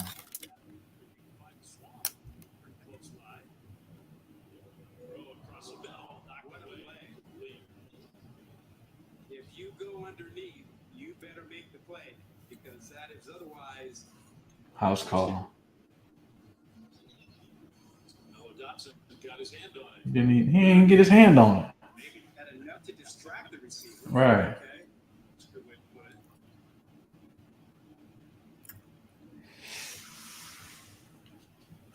Swing pass. 11 seconds to go, third No quarter. zone. Straight ahead run for OU will be the final play of quarter number 3. So what you think gonna happen in the 4? Wasn't as spectacular in terms of score, but still a lot of spectacular stuff. What I think gonna happen or what I think should happen. What do you think should happen? Made some big plays, and boy, nothing like having Dylan Gabriel back. He has been everything they The need. drive before this, the drive before the last drive of the last series of defenses on the field, I think they should continue to play at that level. They was getting sacks, making tackles. Kenny Logan came over the interception. Offensively, as we've seen throughout this game, bro, it ain't. I went like defensively, yes, we've given up some points. You know what I mean? But that's why you have offense, defense, and special teams. Offense got to make plays, special teams got to make plays, and defense got to make plays. The offense, we got to put ourselves in a better position. And I think early on in the game, they started off throwing the ball, which was way too early. You could throw the ball, but let's run it, play action pass off there.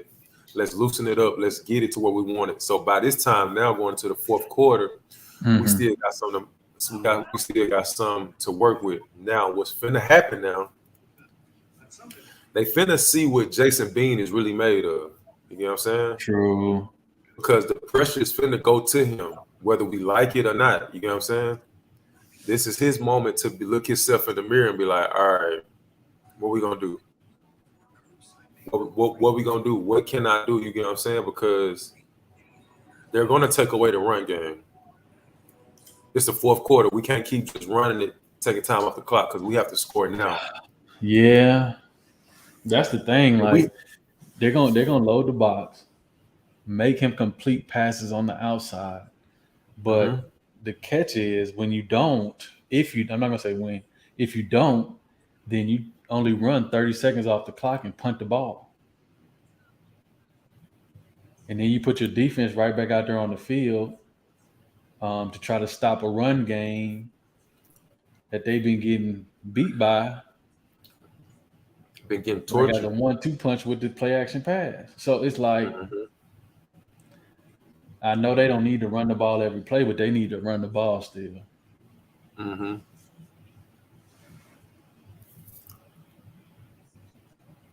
They have to. I'm with you with it. I'm all for running the ball because it loosens us up for the pass. I love nothing more than when you can make it soft for the air ready to come out. But yeah, you're right though. They should have been running the ball to begin with because I feel like that's their identity to use that as the setup.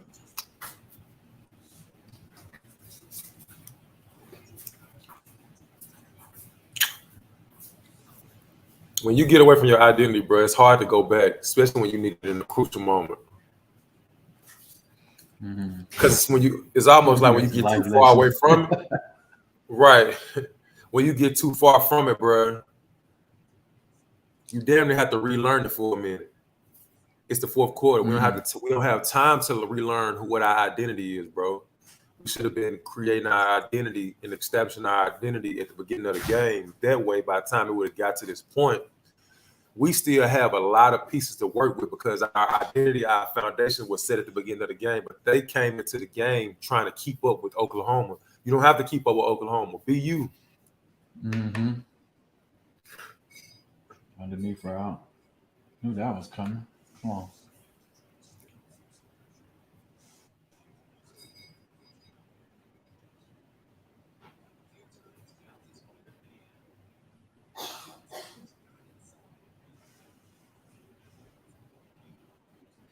I wonder if they're going to say what happened to what do you think about these like people being sponsored by Jordan?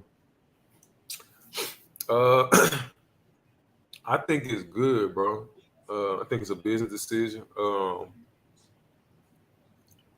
I think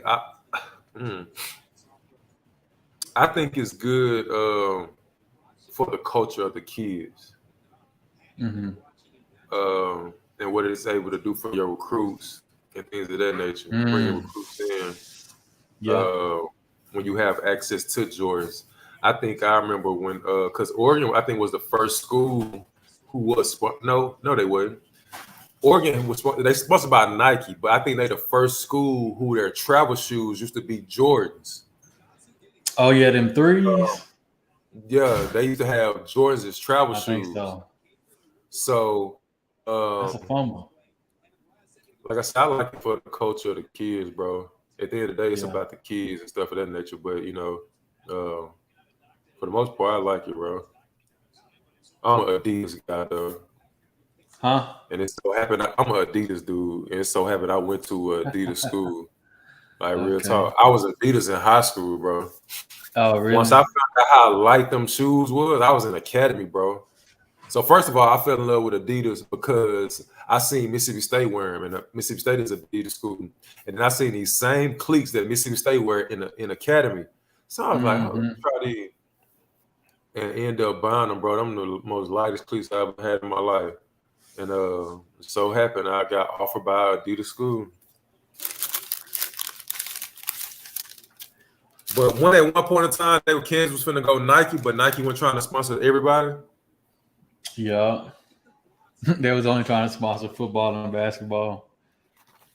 And like I think with the Adidas deal, there's like more options for the gear to go around versus like if we were Nike when we were there, we would have got stuff. Basketball would have got stuff, but we might have only got like one pair of shoes versus like two or three. Got you. Cause we did get hella shit, bro. Yeah, I still got stuff that I haven't even worn. Um, yeah, so I think that's what it was.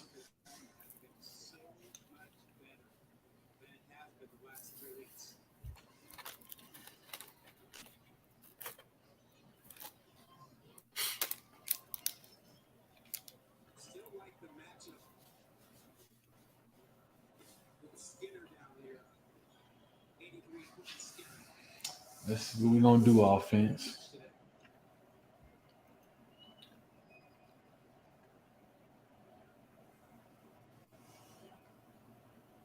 Run it.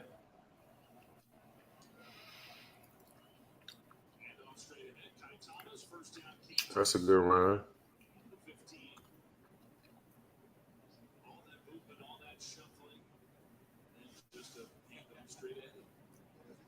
Okay, number 50. I see you with some dog in you. Yeah, I like it. Block him down the field. Like a D-line coach would say, you got thrown out the bar, son. You said throwing out the car? The bar. Oh.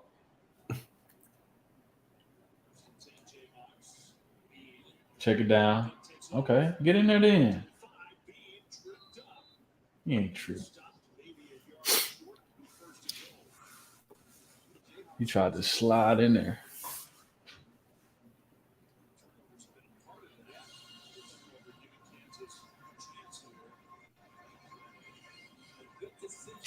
He could have got in there too.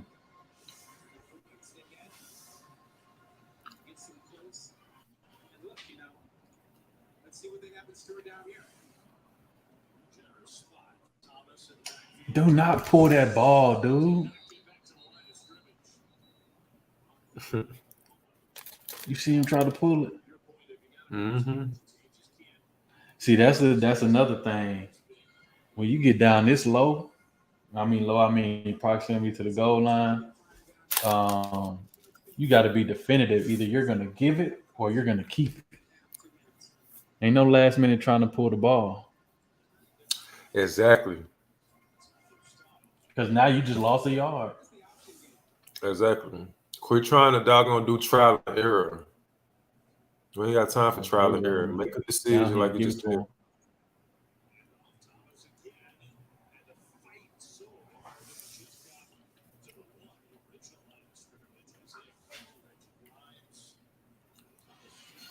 Honestly, I wouldn't even call them option players. I'm going straight. I don't know, a downhill run. because Yeah, I would too. option plays makes us too vulnerable. It's too much going on. I hate But like look at what we're seeing. They don't have an under center package. Not with this quarterback.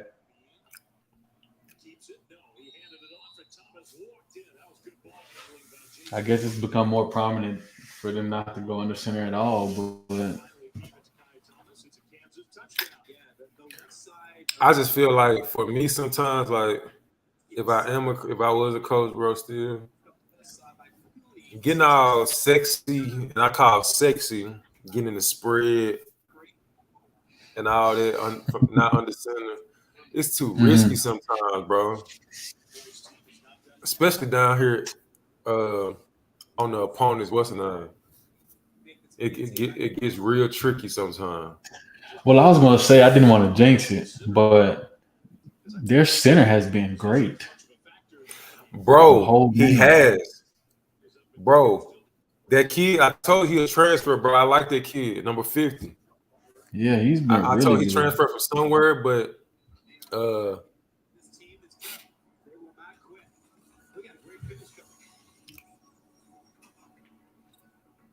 will it be West Virginia type finish? It remains to be seen. I think it can happen though. We every time we say what they need to do, guess what they do? They go back and do it. And then for some reason they get a turnover, they get the ball back, they feeling sexy again. Yeah. Want to go do some other shit. You have to date the motherfuckers that's in your realm. And I don't mean to cuss, but you gotta date who been dating you back. That's what's gonna get you over the hump. Like, quit trying to go out there and get the most sexiest girl. She not available right now, or available at all. Date who date you. The running, open it up for the players to pass. Like we've said that multiple times on here, and once we say that, it continuously happens. So, and I think one thing that's gonna be shown like after the game, no matter what the score says. I know the score might say one thing, but the defense has actually played really well as far as creating turnovers. yeah. And tackling in the open field. It's just a couple double moves, you know what I'm saying? A turnover, they get the ball back in the low red zone. It's situational. I guess the whole thing is situational,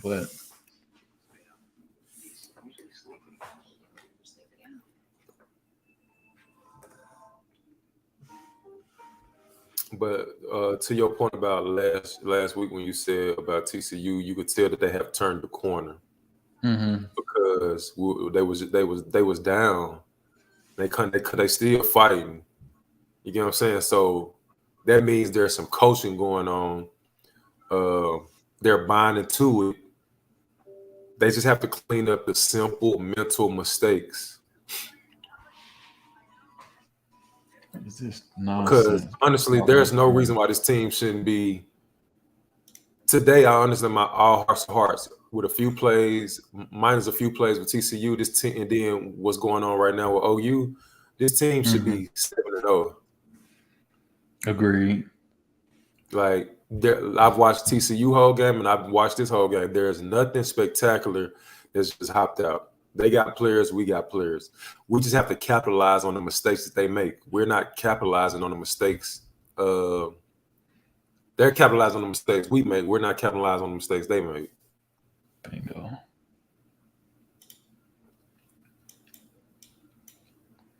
That is one thing they just did though. So that was a good thing. They got the turnover and put the ball in the end zone. What they doing? Is that a KU ball or a TCU ball? They about to throw it out the stadium. Is that a tradition or something they doing? Oh, they wild. They wild for that. I've never seen that before. Me either. That had to be a KU ball. It had to.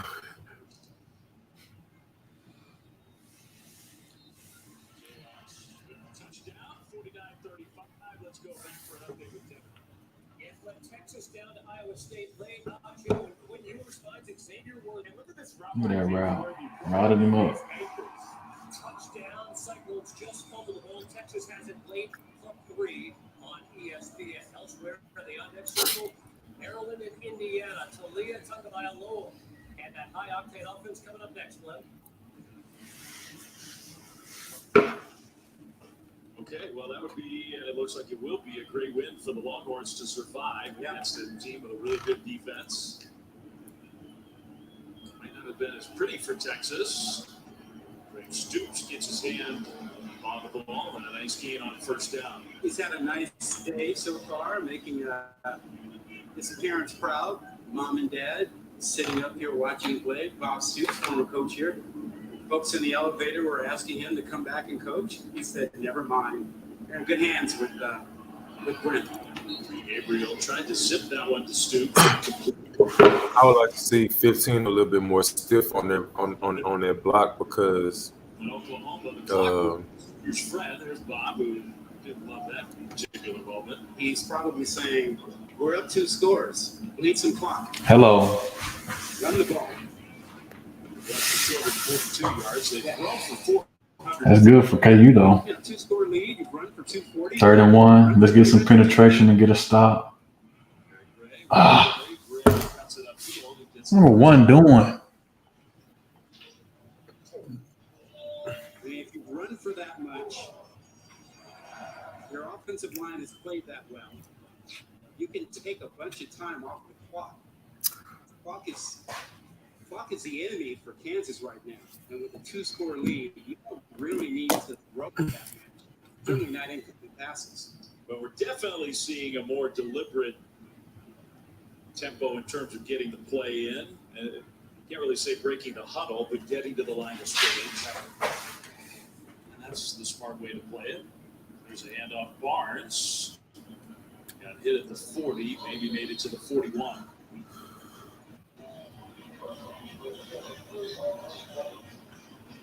And if you're Kansas, you really have to think in terms of really trying to run blitz and the like to stop the runs, to slow this down so you can get a 3rd down and long. It is not what they normally like to do. 2nd and 6.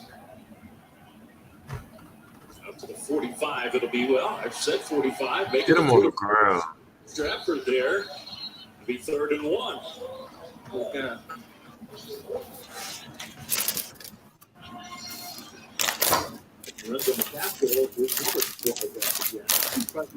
Enjoy the afternoon with you. Yeah, your shorts look a little shorter than normal. That's because I don't like to wear as many pants. You notice how short the pants have gotten? You're right. Shows you that old clip of Kansas the last time they beat Oklahoma. It's another minute 30 gone.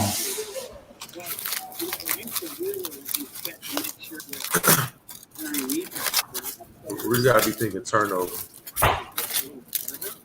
I said we really gotta be thinking turnover. We know they're gonna try to run the ball to run the clock down. Stand them up. Have somebody come in and script.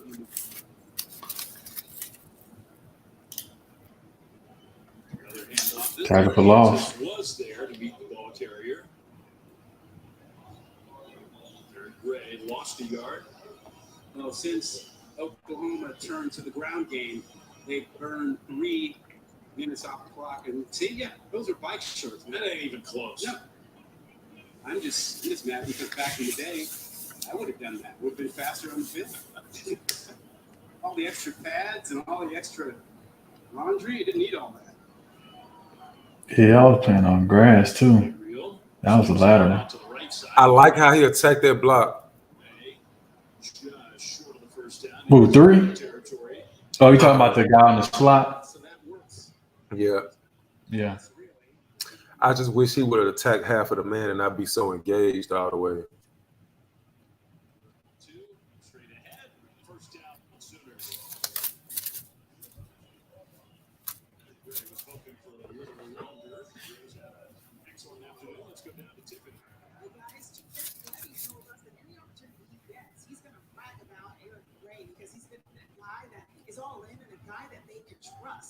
just prepares himself in such a way, and he helps to prepare his younger teammates as well. We saw that going into Texas last week when he had to try to get those young QBs ready. He was letting them know what to expect. He's just that type of guy. That's what sets him apart. Left side run, and Javante Barnes, who's tough to bring down in his own right. So you think Eric will be watching his old team play against the Crimson Tide after this one's over? I think there's a pretty good chance of that. He's not. The party isn't until later, so he can watch that game. We had an 11 a.m. kickoff here in Norman. Got plenty of time. Another Tennessee transfer on this. Trying to get that ball out. Lawrence has had such a great day on defense. Yes. No, he's been outstanding. So what do you think are the takeaways from this game?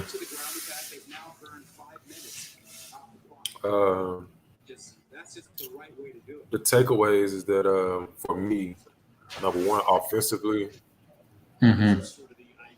we have to stick to our identity.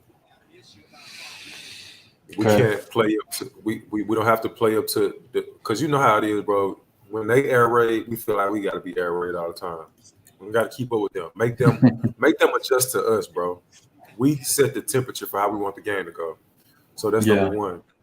Number two, KU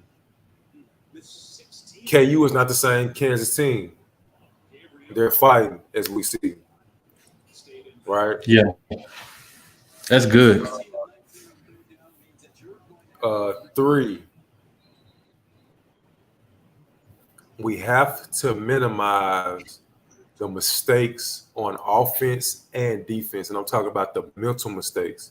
Getting beat, the double move, turning the ball over, staring the receiver down. We have to be more, have a little bit more decisiveness in our decision making on both sides of the ball. We know what to do, but we just choosing to get away from it for whatever reason, coaches and players. Yeah, because it goes both ways. I think the coaches got away from it from an offensive standpoint, like you were saying, they got to hone back in on their identity because I don't know the stat line, but he had to have passed the ball close to 30 times this game. And like you said before, it wasn't that many times. Yeah. I don't know how true this is. So I know early in the week they had said that he was out for the season. He was out for the season.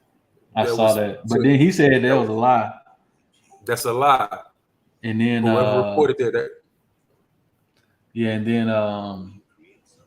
that dude Matt Tate came out and said and basically apologized for the misreporting on their behalf, which I guess the dude was trying to just have breaking news. You were trying to be like Woj in basketball, I guess. I don't know. And then the second thing, that's all I'm gonna say. It seems like he's gonna be back after the Oklahoma State game. I don't know. Where's Oklahoma State next week? I think they got Baylor next week. Okay. Well, let me see.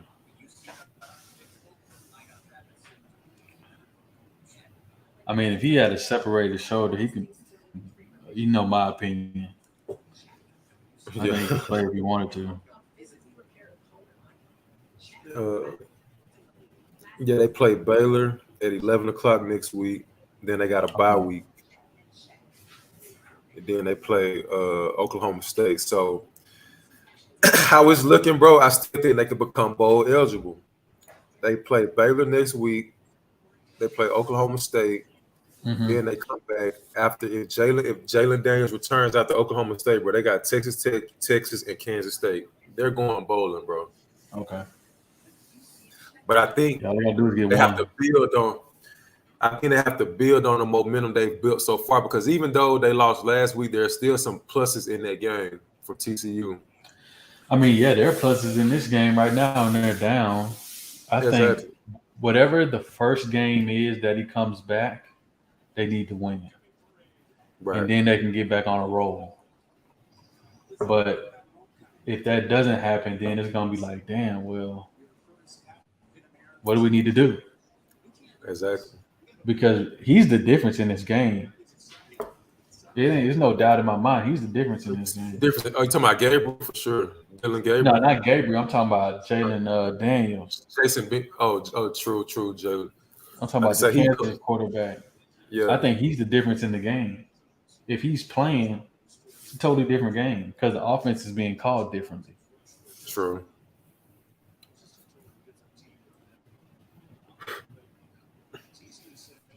It may be damn 65-49 right now.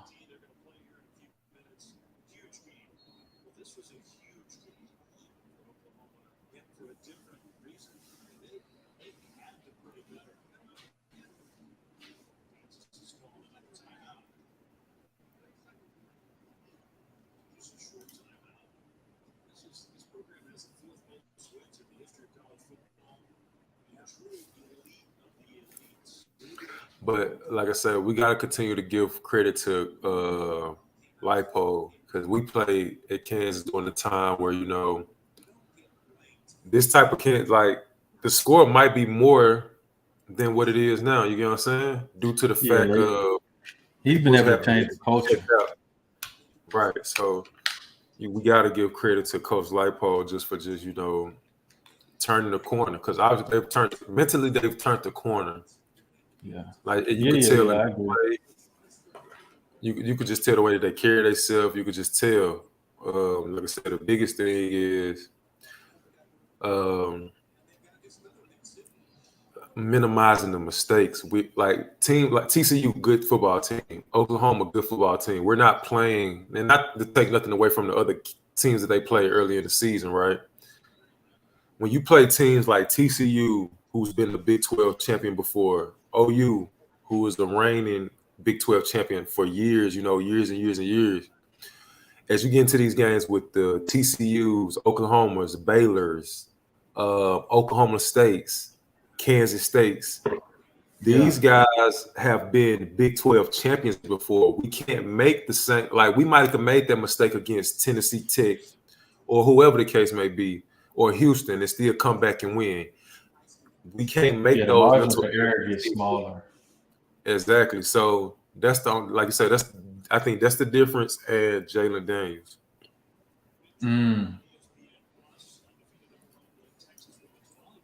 We have to, and I was listening to some like going back to how we started off. You said it, and I was listening to some like earlier in the week. Focus, bro. Doubling down on our strengths. Because that's going to easily evolve. It's almost like being in the room with a bunch of winners. If you want to be a winner too, bro, you're going to eventually elevate. You double down on the strengths. Everybody as coaches, as players, everybody that's involved, then the weakness is going to automatically elevate. And then we're talking about always trying to find a way to get better with the small things. Being detail oriented to film, you know what I mean? I think I appreciate film more now than ever, bro. Like real talk. Yeah, man. Like even though like film can take you to a whole nother level as a player. Man, they missed it. No, they got it. It could take you to like you said, it could take you to a whole nother level as a player, bro. I just think that when you fall in love with that film, bro, like you said, you're a different cat. You're a different dude.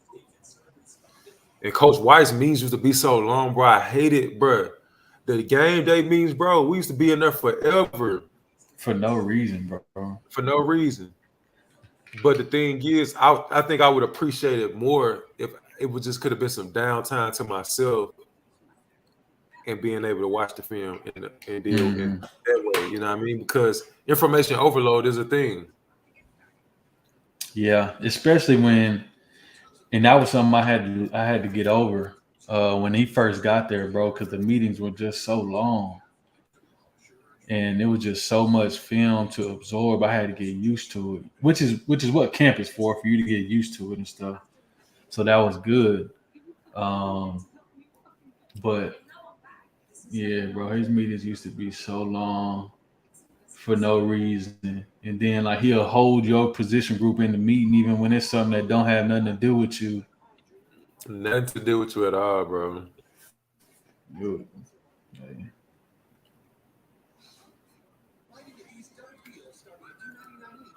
But you live and you learn, I guess. I just wish we had the transfer portal. I would have hit that thing. I'm quite sure a bunch of us would have hit. All the work you had to go through, you'd be like, bro, that ain't even worth it. Now it's probably like nothing but a click of a button, bro. It is. You like so like remember before when we were playing, it seems so long ago the way it's progressed because when we were playing, the coach had to okay the schools that were you wanted to transfer to. Like you couldn't Right. transfer in the conference, and then you had to tell him where you were thinking about going, Uh-huh. and then he could block it.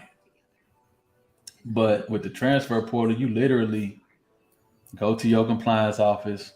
Of course, you've already talked to the coaches, tell them you're gonna transfer, you're gonna leave and stuff. And they put your name in the portal, bro. They click it. Everybody in the country know that you're available. And bro, for me, as a coach, it would, bro. To me, that's almost like some old stubborn, selfish, arrogant shit. For you to control a child's life, bro, and be like, nah, you can't go there. That's got to be the most suckerish shit I ever heard in my life, bro. Like the kid don't want to be here, bro. But the kid don't want to play for me, bro. You think I'm finna cry about it, man? I wish you the best of luck, dog. My bad that we couldn't get on the same accord or things didn't work out for you here. I wish you the best of luck. Call me if you ever need anything. It shouldn't just. That's the thing. It's almost like that's petty, bro. Yeah, that's petty. Yeah, that's petty. Because if you're such a good coach, why are you threatened by if he go to a school that might play him right? If you're such a good coach, you get what I'm saying? If anything, it's going to challenge you to get better.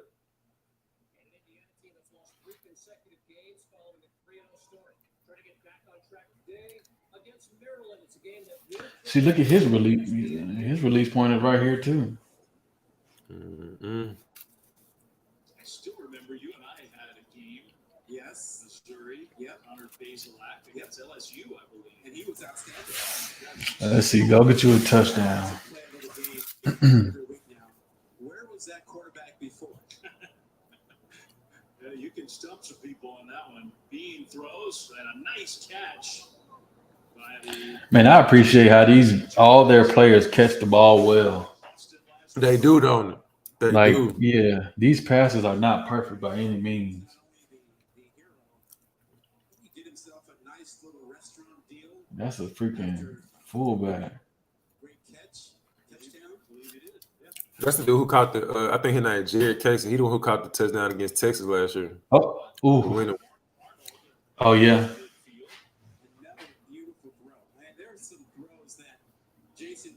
Made today that we know Jalen Daniels is the starter. Don't do that. That I'm not sure he can make. There's more. Don't do it, Mike. Bro. A superior overall passer and a superior runner. I think they missed that. They missed his confidence. I do too. Because I think you're right. He talking about I do too, but you just said it's though that he can't make. Right.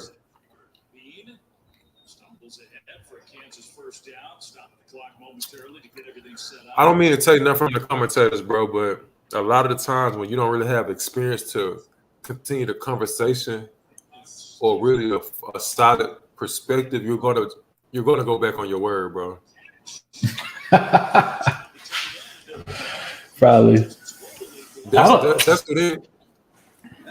what anything though. Like unless you just had like experience, you've been around somebody, you've seen it, bro. Like it ain't enough for you to change your perspective about it.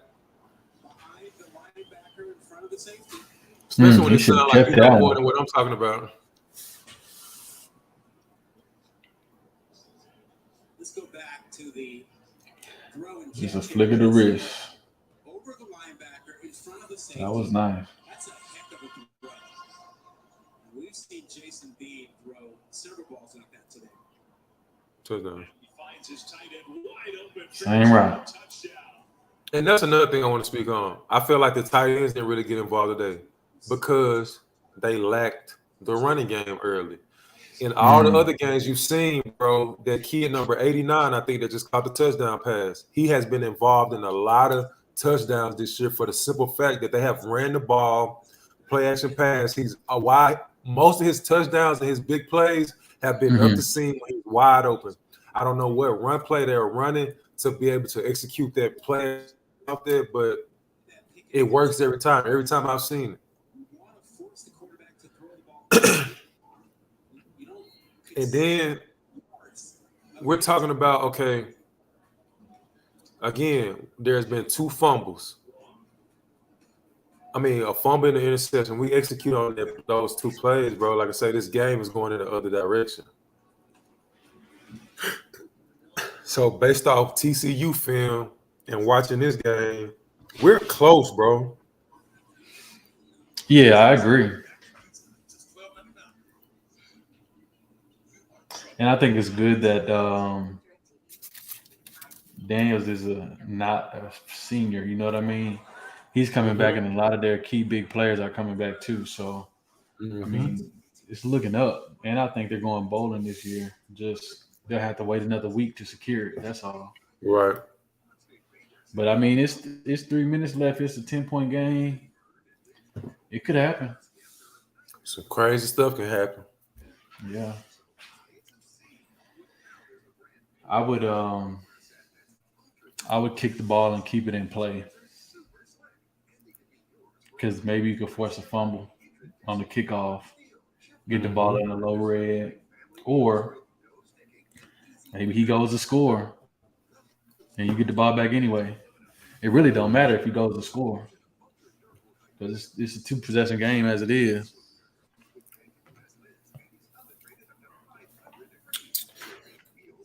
Bro, last time I was in Norman, bro, we got our butt handed to him. That's when Samaje Perine broke the rushing record on it. I think the week before Melvin Gordon had just did it. Yeah. And then we go to OU. That rainy wet game, bro. What I remember is it being rainy. That was the first game I started. And I remember we were driving down the field, and Coach Weiss took me out and put Dane Christie in. And the first play he got in, he had a strip sack fumble for a touchdown. We had moved the ball all the way down the field. He took me out, put another quarterback in. There was a strip sack fumble going the other way, and that busted the game open. It was already the conditions were already terrible. It was rainy. It was cold. Hold on, Mike. Hold on. Go ahead. Yeah, that's what I remember about that game. Last time I was in Norman, and the issue for me is I wanted to play in Norman my whole life. Excuse me.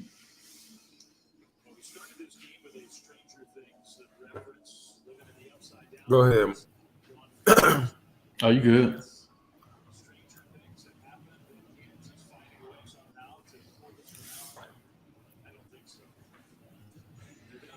Onside kick or are you kicking deep?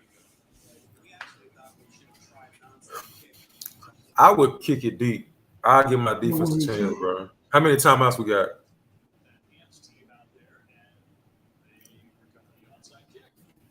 None. We don't have no timeouts?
awkwardly got bent backwards. I think he's okay.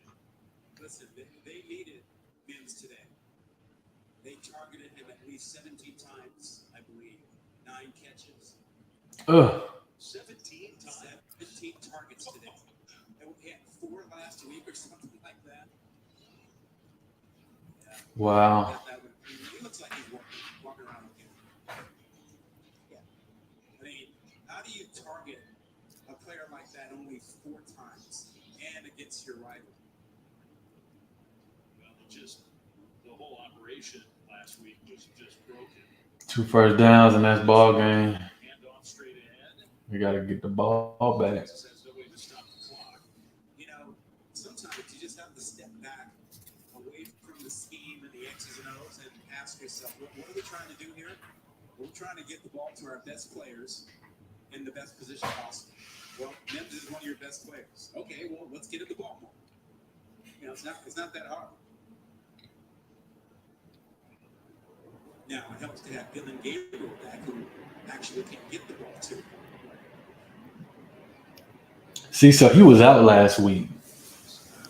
Mm-hmm. So OU gets their starting quarterback back in the lineup. Kansas loses theirs. Right. And the difference in the game is only 10 points.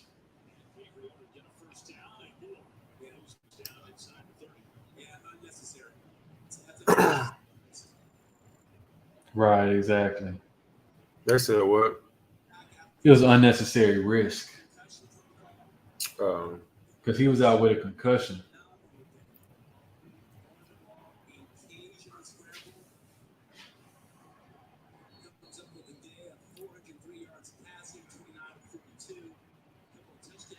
That's going to be on Sports Center.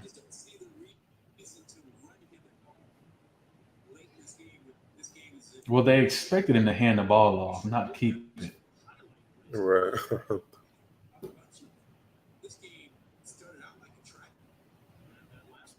Is there no 2-minute warning? I guess not. Am I tripping, or is there supposed to be a 2-minute warning? No, I don't think it's no 2-minute warning in college. Oh.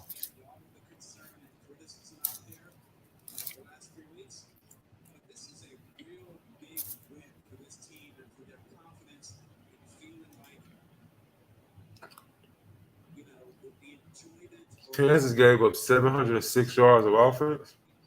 Shit, 400 in the air. Almost 5.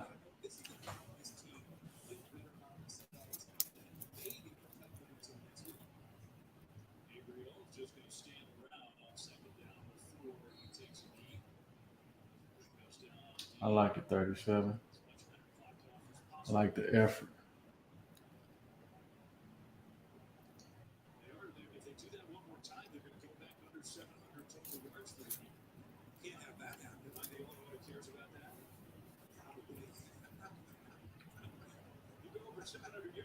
That's kind of cool. Now they're going backwards.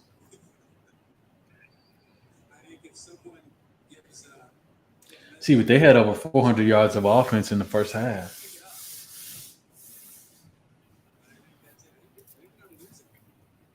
but the win, getting back on the right track is a really big thing for a ball. Maybe only 1 yard loss there. Could be they stay over 700 for the game. No matter what it is, they can celebrate. Yo, before we wrap up, what do you think about the Draymond Green thing with Jordan Poole?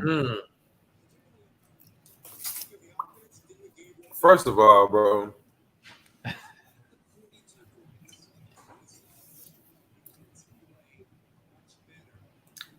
I understand when you're on teams, but stuff happen. Mm-hmm.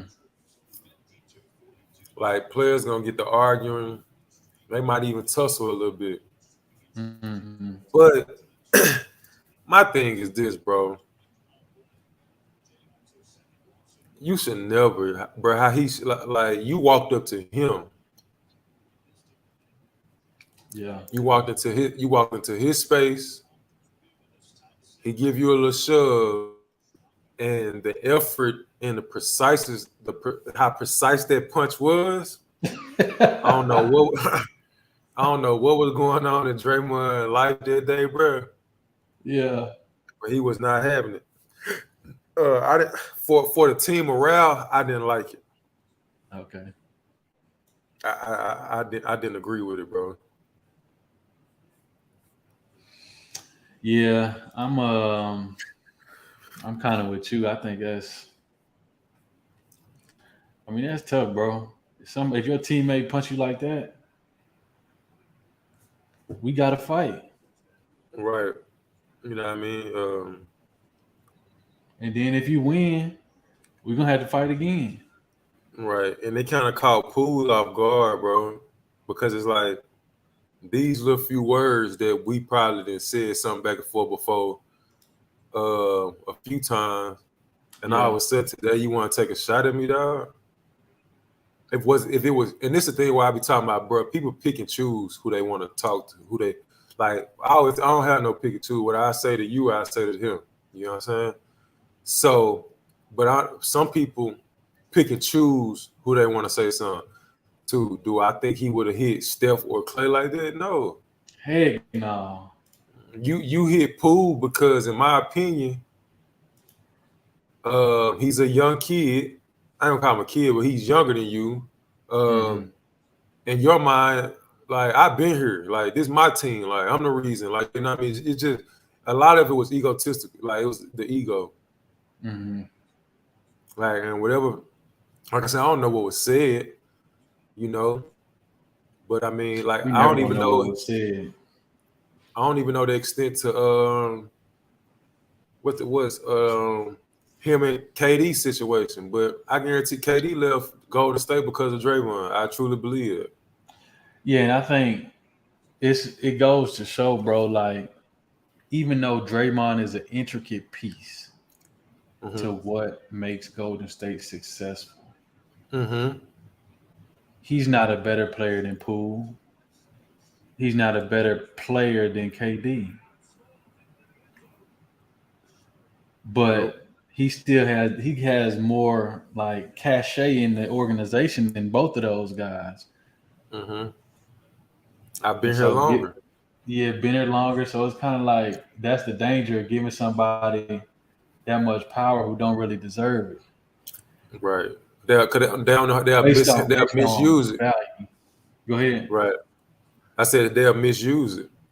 Yeah. And don't get me wrong, Exactly. like I said, Draymond, my guy, I love Draymond. Just like you said, what he brings to the game. Because Golden State is not Golden State without Draymond. I don't care what nobody say. Not at all.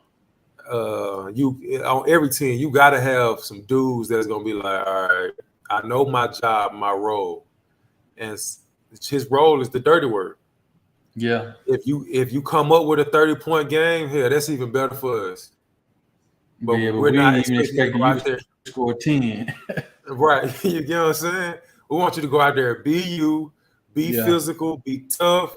You know, you might get 5, you might get 10 rebounds, X, Y, and Z, but I just didn't agree with it.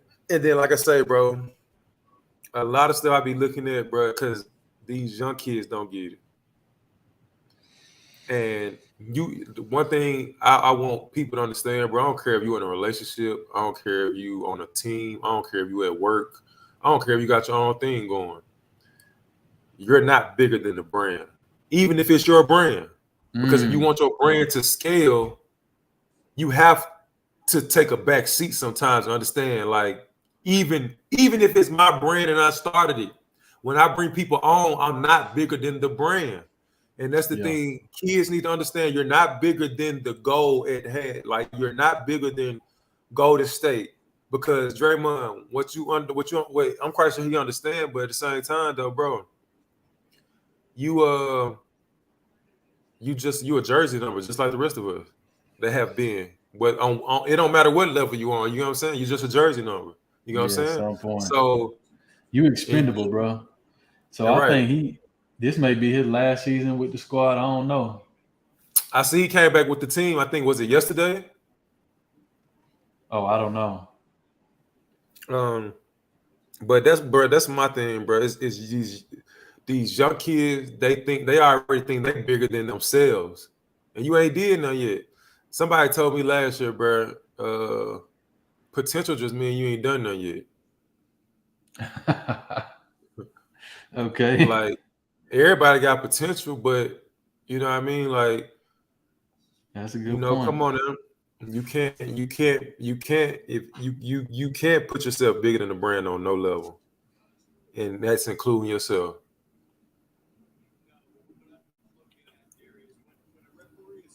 All right. Bro, especially when you're on a successful team. You hear me? And they're gonna have some because to me, being a part of that team made his career.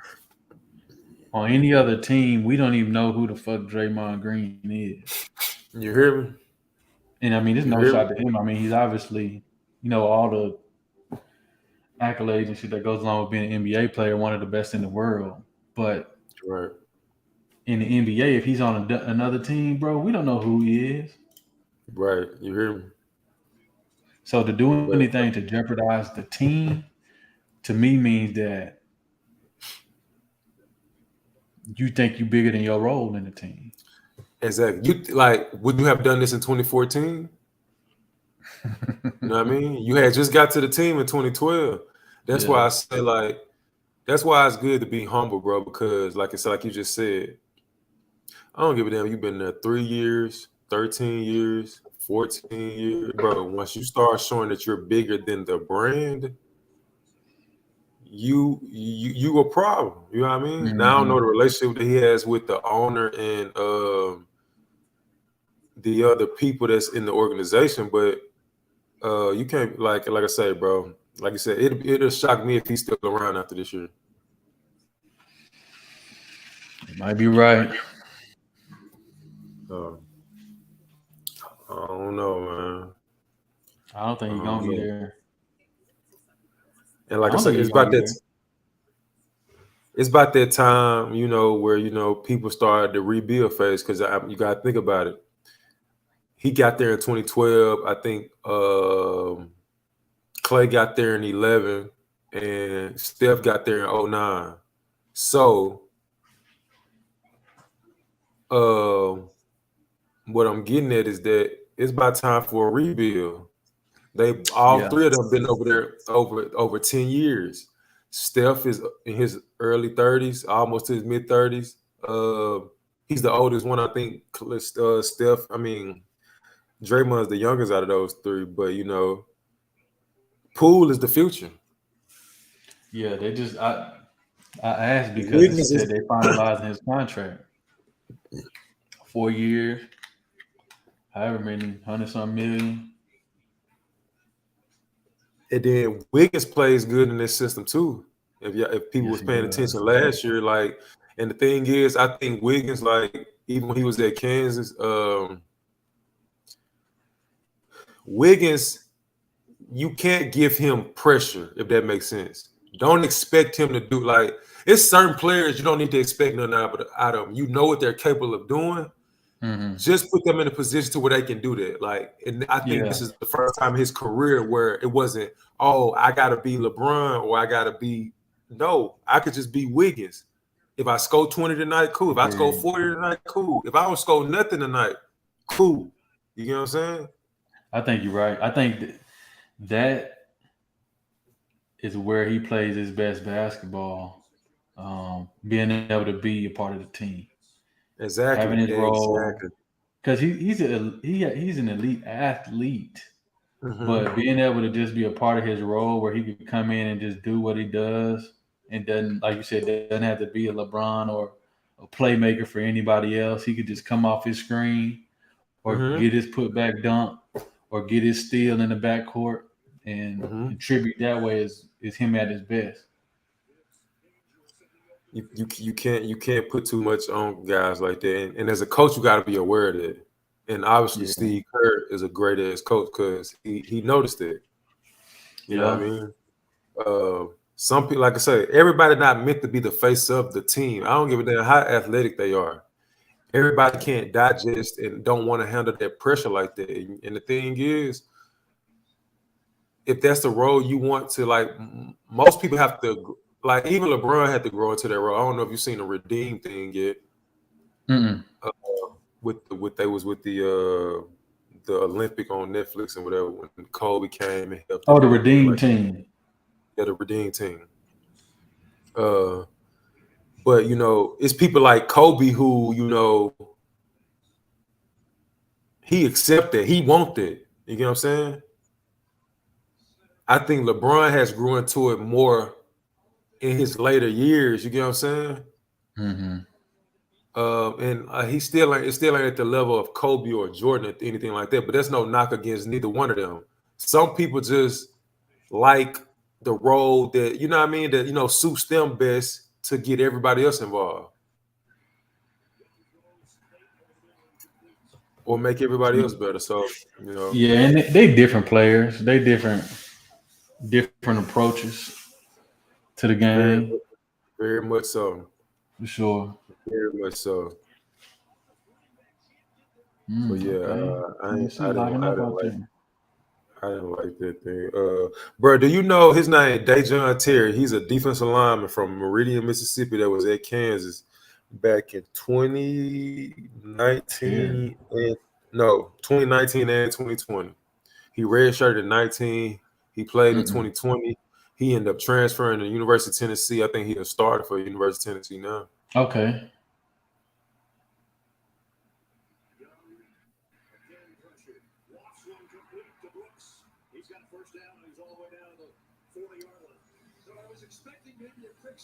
And then and even if like, because you know, Dion was talking about once upon a time about the, you know, the only difference between maybe the SWAC and the SEC is probably the trenches, the offense and the defensive lineman, which is very much true. Yeah. Because it's a difference from that, even just the Big 12, and the Big 12 is a Power 5 conference. You know what I'm saying? So I think it's definitely the trenches in the depth of talent. Yep. The Trent, yep, you show right. The depth that you have at the position, for sure. Yeah. For sure. What you think of? Let me ask you this: what you think about Shador? So do you think he should be up for the Heisman? Do you think he should be in the conversation? Like, what do you think? I don't know what his stat line look like. Yeah, let me pull it up.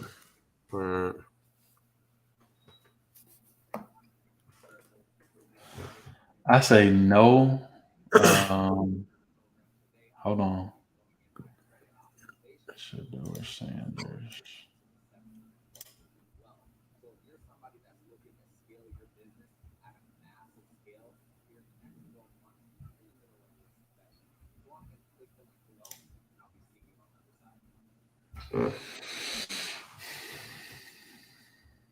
I mean, just by the stat lines, I would say yeah. He's 1,700 yards, 17 touchdowns, 2 interceptions. Yeah. Now, the question becomes the talent he is playing against. Because I told you what I thought when I was working at Alcorn. I told you what I thought about the football.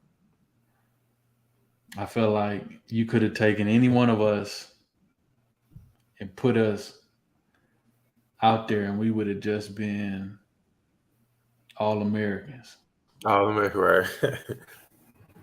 I said it. I used a different phrase, but I ain't gonna say that on here. We would have been All-American. So right. I take it with a grain of salt. I think he's pretty good. I think he's one of those guys who benefits from playing on his dad's team his whole life. Right. Not to knock it, but I mean, there's something to be said about taking over somebody else's team that ain't your daddy's. True. But I do think he's good. Right. I think he's gonna end up being Jackson State's like all-time leading passer. He's gonna get drafted. He's gonna get invited to the combine. So that's the ultimate goal. Right. He's gonna break that door for like the combine as far as the HBCU. Oh, for sure. Because I'm quite sure there's some that has been there, but yeah, there is. You hear like one every 2 years or so. But I think what they're doing at Jackson State, and especially with Shador, you said it's gonna blow the door off of it for them. Yeah. They're gonna have to go find at least the top 2 or 3 best quarterbacks coming out the SWAC every year and invite them to the combine. Right. And don't let them get in the league and actually become the face of the league. Well, that's what happened with Steve McNair. Yeah. Steve McNair went to Alcorn. Doug Williams went to Grambling. So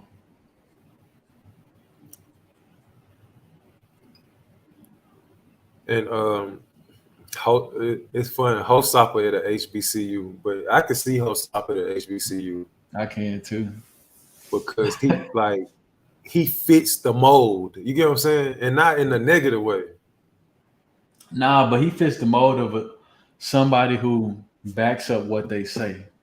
Right. He's not in the position he's in just because he knows somebody or just because somebody owes him a favor. He in the position he in because he outworks everybody. Right. And you can't do nothing but respect that. Right. And so he gonna have the players' respect because he gonna earn that shit. Right. And if you don't, he gonna say, "Okay, put them gloves on." Right.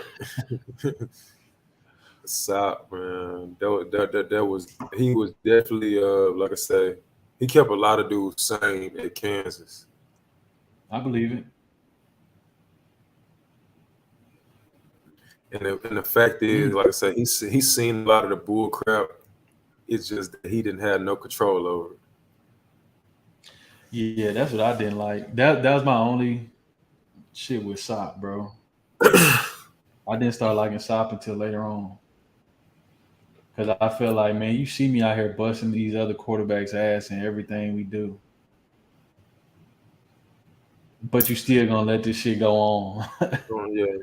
You know what I'm saying? But it's kind of one of those situations where it's like, dang, I can only do so much. And ain't no telling who he tried to speak up for in the meetings, and they kind of brushed it to the side. You know what I mean? Yeah, that's true too. One thing about Sop, he ain't no dummy. And the thing is, I think Sop would always be Sop around anybody. I don't think he was gonna bite his tongue for nobody. Yeah. But yeah, bro. KU 5-2, still in a good position. You know, they might drop out of the top 25. They gave him a little. They gave him a little love by keeping them in, losing the TCU. Yeah, last week. But I think they're gonna drop out of the top 25, which is good. You know, feel like they can learn from this TCU and this Oklahoma team, knowing that, like we said, better teams, better athletes. The margin for error is slim. Small. We have to capitalize off turnovers. We have to get in the end zone. We in the Big 12, we cannot afford to be going 2 or 3 possessions without scoring a touchdown. And why they scoring? Like, yeah, it's a good position to be in because I mean it's far better than losing 2 at the beginning versus losing 2 after you were 5-0. And who the fuck know? They fuck around and goes 10-2. Right, you never know. All they got to do is take it one play at a time. Right. Yeah. Well, shit, we can hop off here, bro. I guess we'll get together offline. All right, bet. Just hit me. All right, bro. All right.